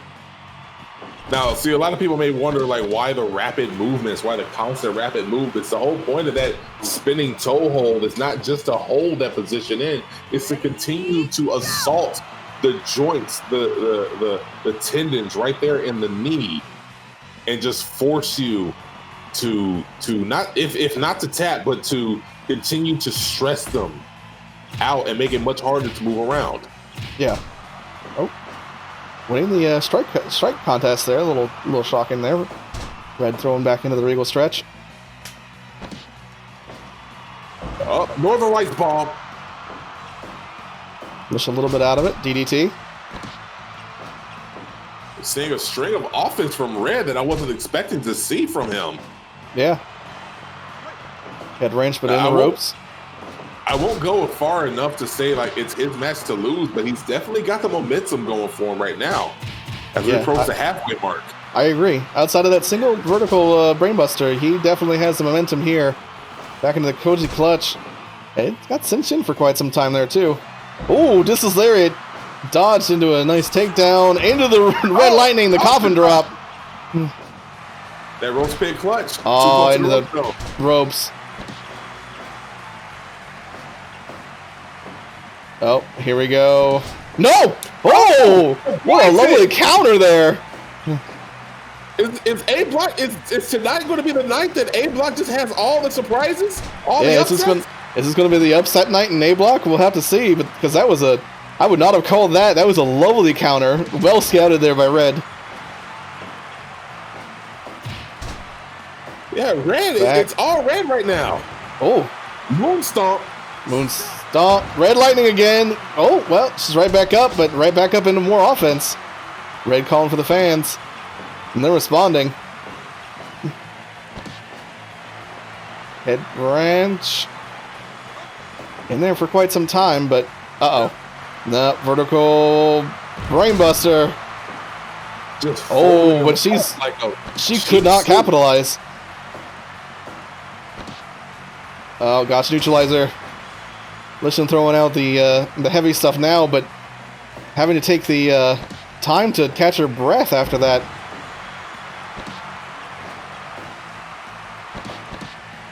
Uh-oh, Paradise Lock. Locked in. Can she find the key? She does. Just a simple kick brings her down. That's how you know that you're in uncharted waters if you're ALYSHA VEXXING right here.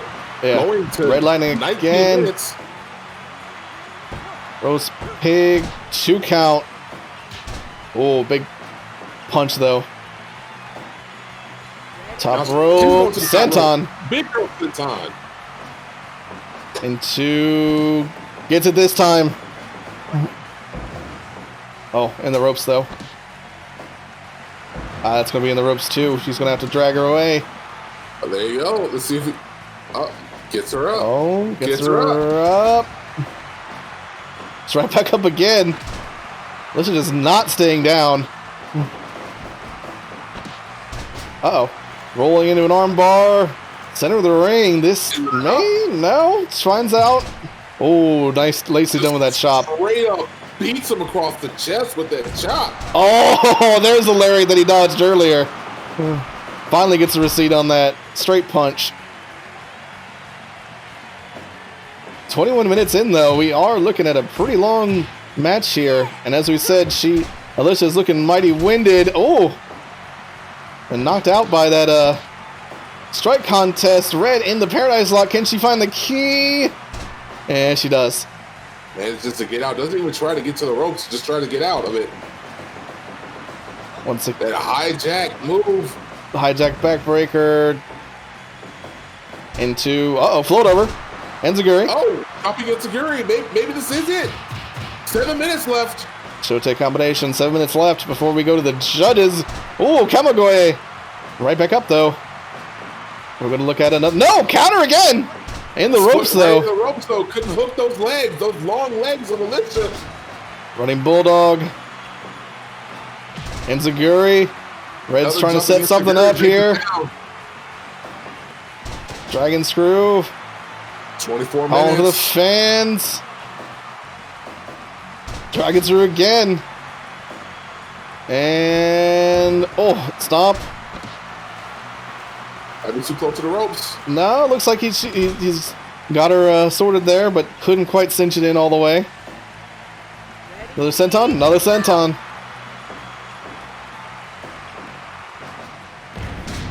Oh, nice high angle back drop. Another senton. Right back up though. Uh-oh. Right back up into a vertical brainbuster though. Uh-oh. Lish, I don't think it capitalized. Backbreaker. Red's back up immediately. Axe kick. Yeah, I don't know what it is about Red, but he's definitely... Red on fire tonight. Another Red Lightning. He's going to get a cover. This might be it. I am shocked to say it is. Oh my God. A Block, the night of underdogs here. What is happening, A Block? I don't know. Red just seemed to be on his element tonight. Just anything that got thrown at him, he just got right back up from. I don't think I've ever seen him be quite on his game as that. Just decided that he needed to be on his A game for A Block. and damn if he wasn't. Putting ALYSHA down, and I think, well, I can't say totally that makes her out of the running for anything, of course. It does mean that we had one interesting setup here with, of course, Daniel getting a loss. This is just making the top of A block even more open and more interesting with ALYSHA losing. And as we said before, it may come down to people like Lindsay Barber and other people that could be weird spoilers. You know, the only thing I'm taking away from this is there is a chance. There's a Doesn't chance. even have to be our biggest guy. There is a chance that Jacob Sepp could be taken out of the running. It could be. It could be. I mean, yeah, we didn't think Daniel would get knocked out by a member of his own crew.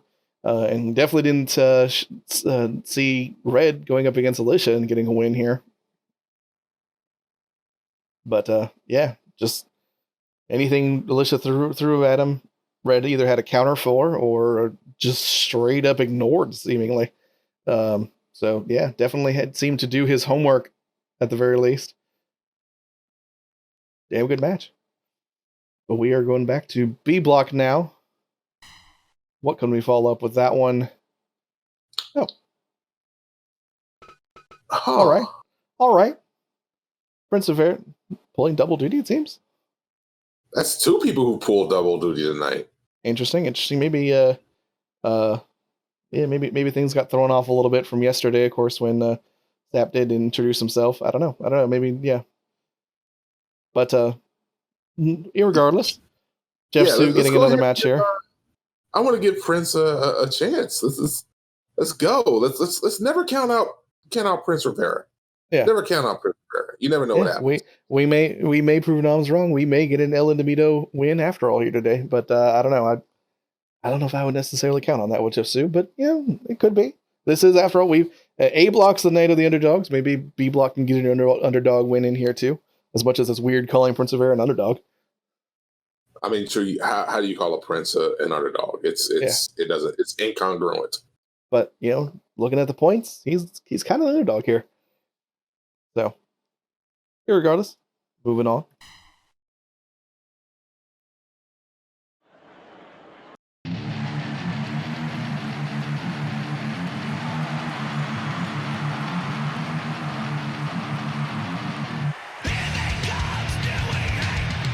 Follow, trouble, fate, fucking sweat. Your aggression, on your jump. Your intention, find the scapegoat in your fist. Tell me what you want to hear. Find the thing that ostracize it. Sorry.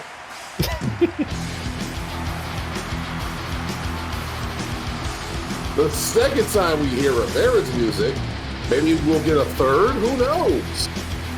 Who knows?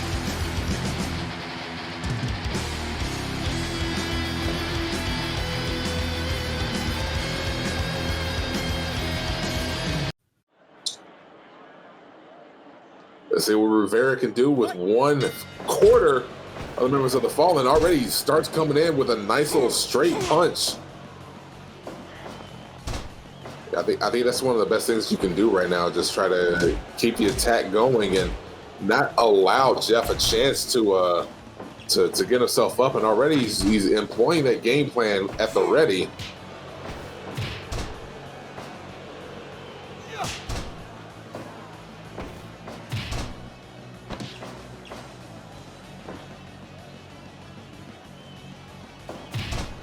Nice little takedown by Jeff, bringing Rivera down. I think he's going to try to do whatever he can to just maintain or even just usurp the momentum that Prince Rivera is trying to develop right here early on in the match.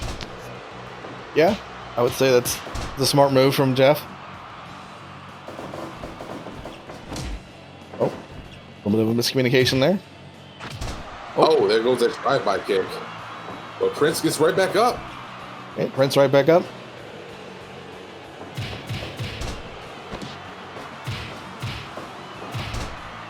Nasty series of kicks. Yeah, this is going to be a nice amount of kicks. A lot of kicks going to be happening on in this match. Oh, straight punch catching Prince Rivera a little bit off guard there, it looks like. Yeah, you do not want to allow Jeff Sue to build with the bricks that you're laying for him. You do not want to allow him to create a home in terms of his offense because you've been making mistakes. You've been allowing yourself some vulnerabilities to show this member of the Fallen. I definitely wouldn't try to show any of that right here, any deficiencies in my game. But right now, Prince Rivera is being taken to task because of it. Yeah. Yeah, I think it's kind of Prince Rivera's problem in general. Is I don't know exactly how seriously he really takes his opponents. You know, I think he has a little bit of an inflated self-worth, in my opinion. You know, that kind of comes with maybe calling himself Prince. I don't know, but yeah, that. I don't think he just went into this match thinking clearly, thinking like he was really going to have much of a problem, and he did so with Jeff Su, one of the members of the. Hold on, one of the top members of B Block right now. So yeah, it's no wonder you got your ass knocked out. I mean, yeah. I can't hold it against him because he did have a match earlier on tonight, but at the same time, Jesus Christ, Prince. Yeah, he's not had the best of luck in this particular league, and kind of even before that, I have to say, El Indebido needs to get their shit together, in my opinion. We got to figure out what they can do for it, because Jesus, I was not expecting a second set of criticals. Yeah. Well, back to A Block here. Ooh. Speaking of double duties. Yeah, Bob Alden. Coming Giving in with, himself a chance to redeem himself. had an excellent match with Takashi. Let's see what he can do with Trixie Eclipse. I think, both of them tied in terms of points now. I would say both having about the same level of, same type of time here in the league so far. So I would say, honestly, it's another one where I would say flip a coin and you might have just about the same amount of luck as if you chose one of these two. Well, there you go. We shall see. The only way to find out is to watch it. We'll do once this thing registers my clicks. There we go.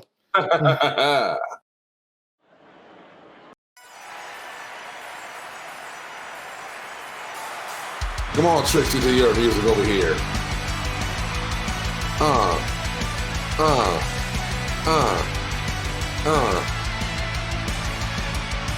Fun fact, Trixie and Kingathan have something in common.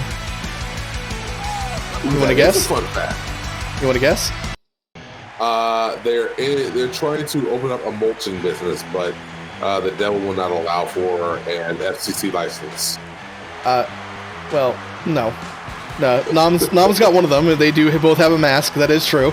But their theme songs are done by the same person. Oh, well, there you go.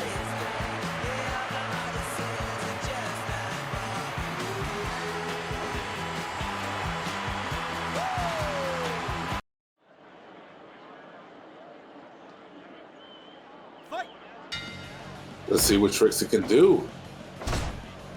Trixie starting out hot. Oh, there you go. Nice little jab from Trixie. Oh, nice little takedown too. Oh.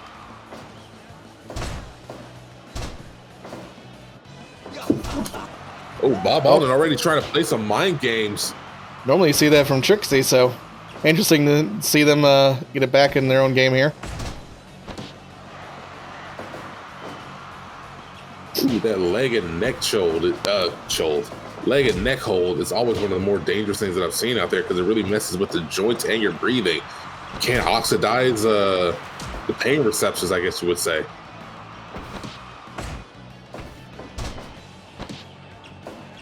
Yeah, true.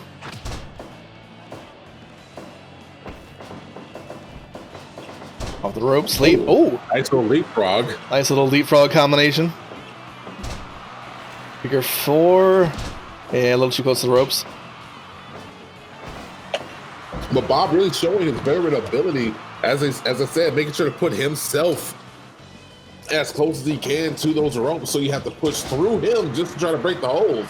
This time it was a little bit more unlucky.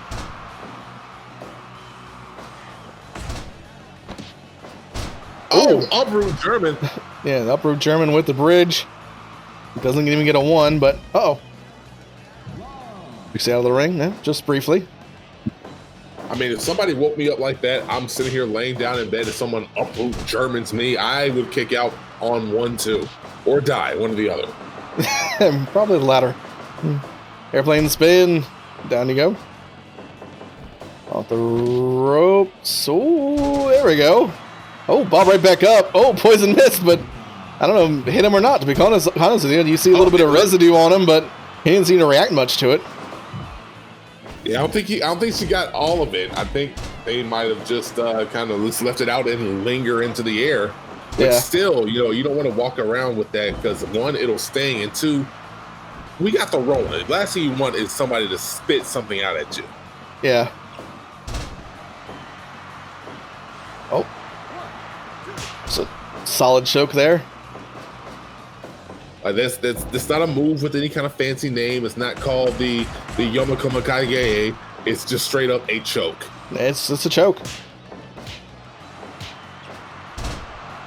Oh, another takedown. Both them back up. Once again, there you go. Deja vu on the deja vu. Bob playing games. Snap suplex right there from Bob. Yeah. Uh-oh, tumbleweed. Where will it end? Where will it end? A little too close to the ropes, maybe? No, just the 1 though. That seemed to go on forever in a way. Yep. Uh-oh. Trixie's in a bad spot here. Oh my God, is that an RKO off the top rope? Looked like it. It looked like a cutter off the top.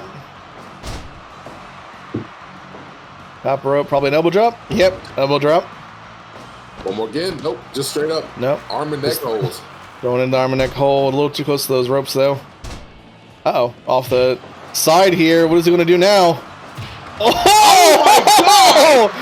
Spear through the middle rope to the outside. Shades of Big E. That's a way to get some momentum going.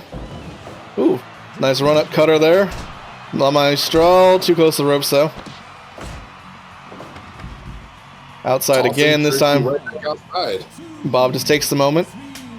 Uh-oh. Oh! Trixie coming in with a weapon. Oh, doesn't seem to utilize it. Not yet, at least.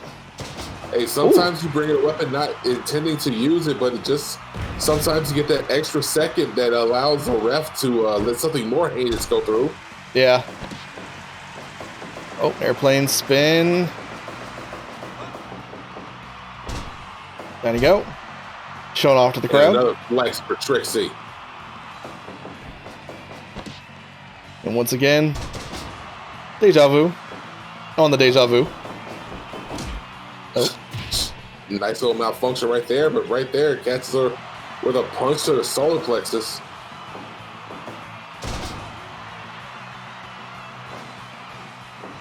Oh, Bob maybe landed on that a little funny, but well, maybe not. Oh, Nice. maybe not. Maybe not. Cutter. Arm and neck hold. No, 13 finds it out. minutes in. Uh-oh. Ooh. Spinning brainbuster there. Oh!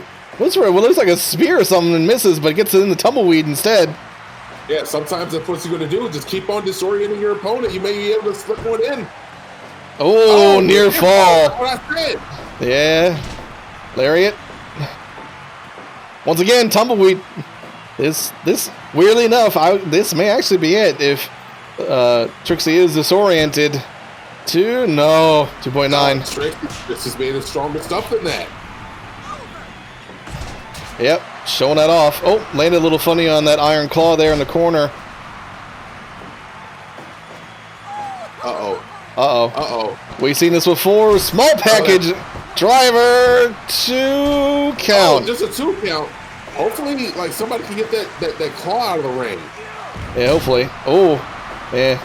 Trixie landed on a little funny themselves there. Probably not thinking that's a great idea now. And Bob technically landing on that fork. You hear the way it sticks right into his back. Oh, just, yeah. Off the ropes. Uh-oh. Yeah, You sweat in saw the eyes. that one coming.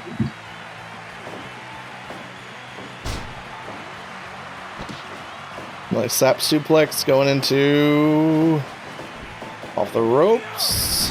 Nice spine buster. Spine buster right there, do a figure four jackknife. Just a 2 count again.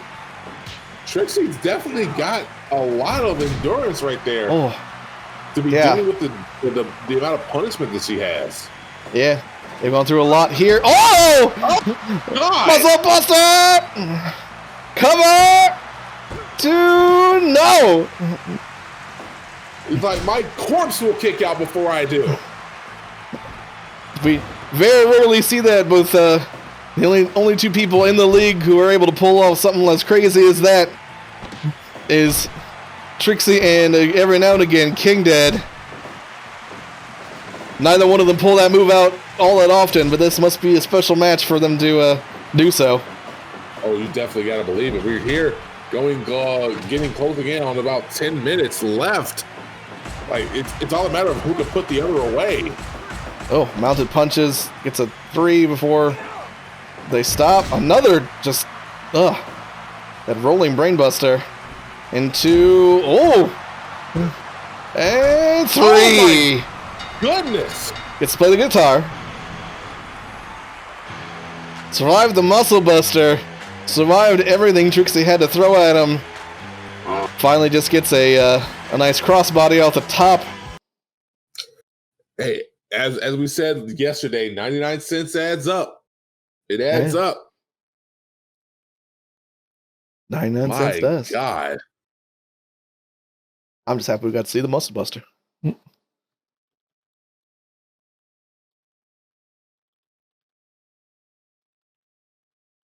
Even if it didn't cement the win. But an excellent match, as the star ratings and match evaluation show as well. Under match evaluation, 5 stars, and I can't argue with that. My Lord.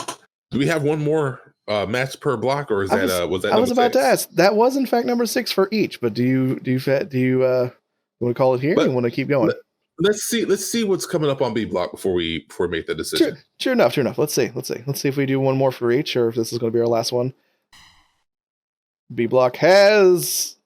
We can say that for next week. I would say it's one that we could probably say for next. I don't think anyone's really chomping the bit for that one. Yeah, if it ended up being like Daryl Dunn versus Jacob Sapp, then I'm like, okay, we definitely got to see this one. Yeah, this one we can probably save. In fact, let me save the league a little few times here. The one thing that I could throw it at though is 2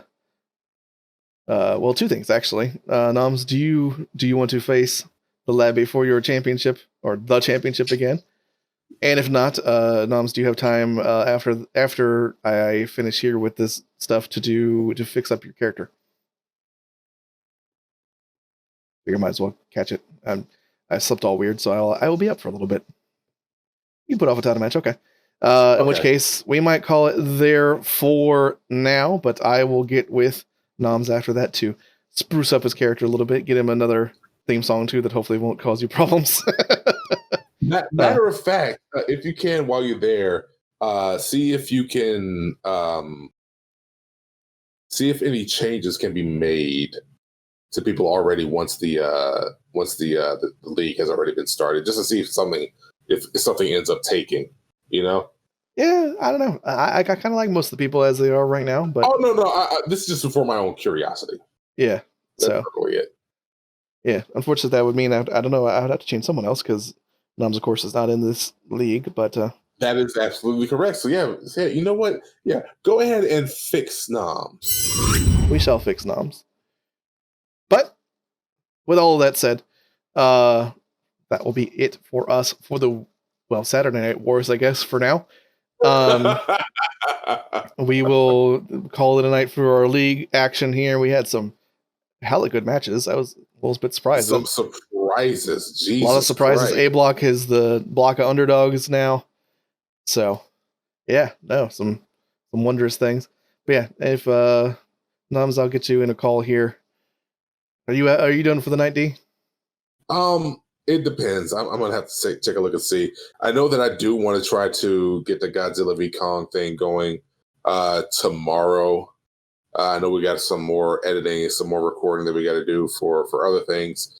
But if anybody is interested, we do plan on trying to do a screening of Godzilla v Kong and maybe even some of the more retro Godzilla movies if we end up having the time. Since WrestleMania weekend is going to end up being so meaty, I think the schedule is Thursday, Friday NXT, Saturday, Sunday WWE. So I honestly don't know where we will be able to fit in a Wednesday Night Wars because I don't know. Excuse me. I don't know if NXT is running as a regular show on Wednesday or not. I'm willing. I'm not going to speak it into existence, but I am willing to call it a week for next week and then just jump right back into it after that because that's a lot of stuff that we got to catch up with. Yeah, that was part of the reason why we did 2 this week. Was one of those things where we might not do 1 next week. We'll see about that one. I would be willing to, but I do understand why you may not be, with the fact that you have to do a lot more editing and planning and so on and so forth with everything here. So, we'll play it by ear. Keep watching us over on our Twitters and so on and so forth. If regardless of whether we do one or not, I'll make an announcement about it. So, if we do, we do. If we don't, we don't. Either way, We'll see you, if not next week, then the week after. We may do another 2 for after that, because, like I said, we have to kind of work through these league matches anyway.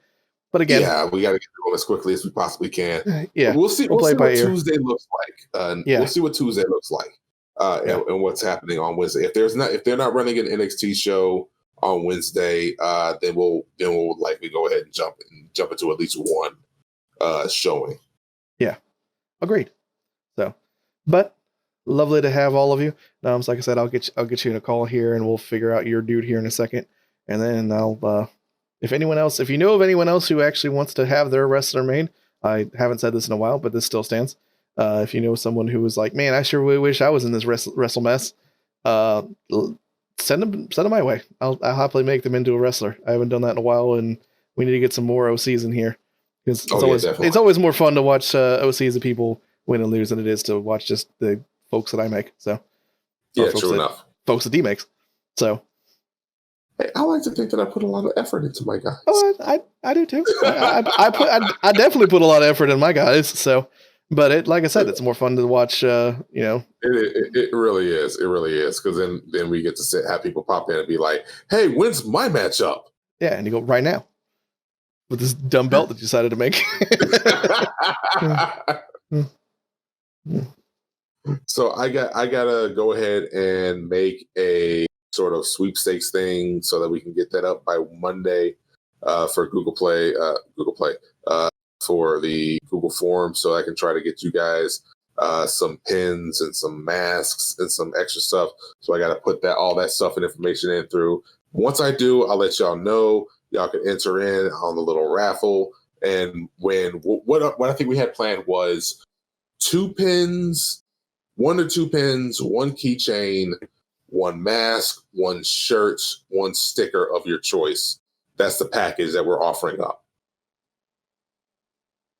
Reminds me, we need to still work on TWF stuff. Oh yeah, we definitely do, because I do want to make a Gremlin title the champ is here kind of shirt that for it all. I'll be down for that.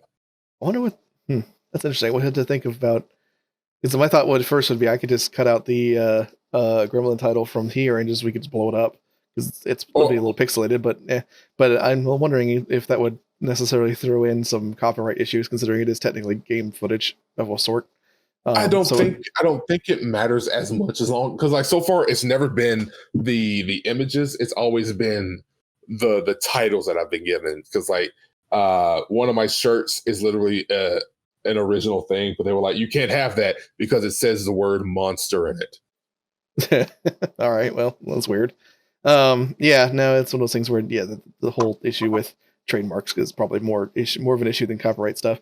Anyway, we'll have to figure it out. If nothing else, I've been meaning to ask around for artists, for at least the ones that watch and enjoy this, to which I think it's basically just Noms and maybe one or two other people. For You'd be surprised. You would be surprised. Yeah. But yeah, for potentially some additions into our own merchandise stuff, and of course, we'll payment and so forth will be something we talk about there. But Oh yeah. That's a bridge we'll burn when we get to it. Yeah, and don't need to talk about that here in public for definite. But anyway, I think that's it for housekeeping and so on and so forth. So we will stop the stream here, and like I said, Noms, I'll give you a phone call right afterwards, and we'll get your little dude sorted out. And if you have any other ideas for another wrestler or anything else like that, we could do that too. I don't know. All right, yeah, we could definitely get that going. But until then, make sure that you're subscribed. Head over. You still kind of have to search it out, but go ahead and click the link. I'm pretty sure you got a link. You got a link up? Yeah, you got a link up. I got a link up. Yeah. Click to Carmen Husky Gaming's YouTube channel. Go ahead and subscribe to it. We'll make sure that you get some exclusive and original content over there. Keep an eye over here at youtube.com/HeelKaiju because I'm going to start getting those VODs edited and sent back up there. And since, we're able to handle things, we're getting closer to 1,200 now. But once we get those situated, I will be linking and boosting the hell out of channels because, as we say, the Kaiju way is if I eat, y'all eat. Yeah, I agree. Let's put it. But until then, we're going to have to catch y'all later. Later.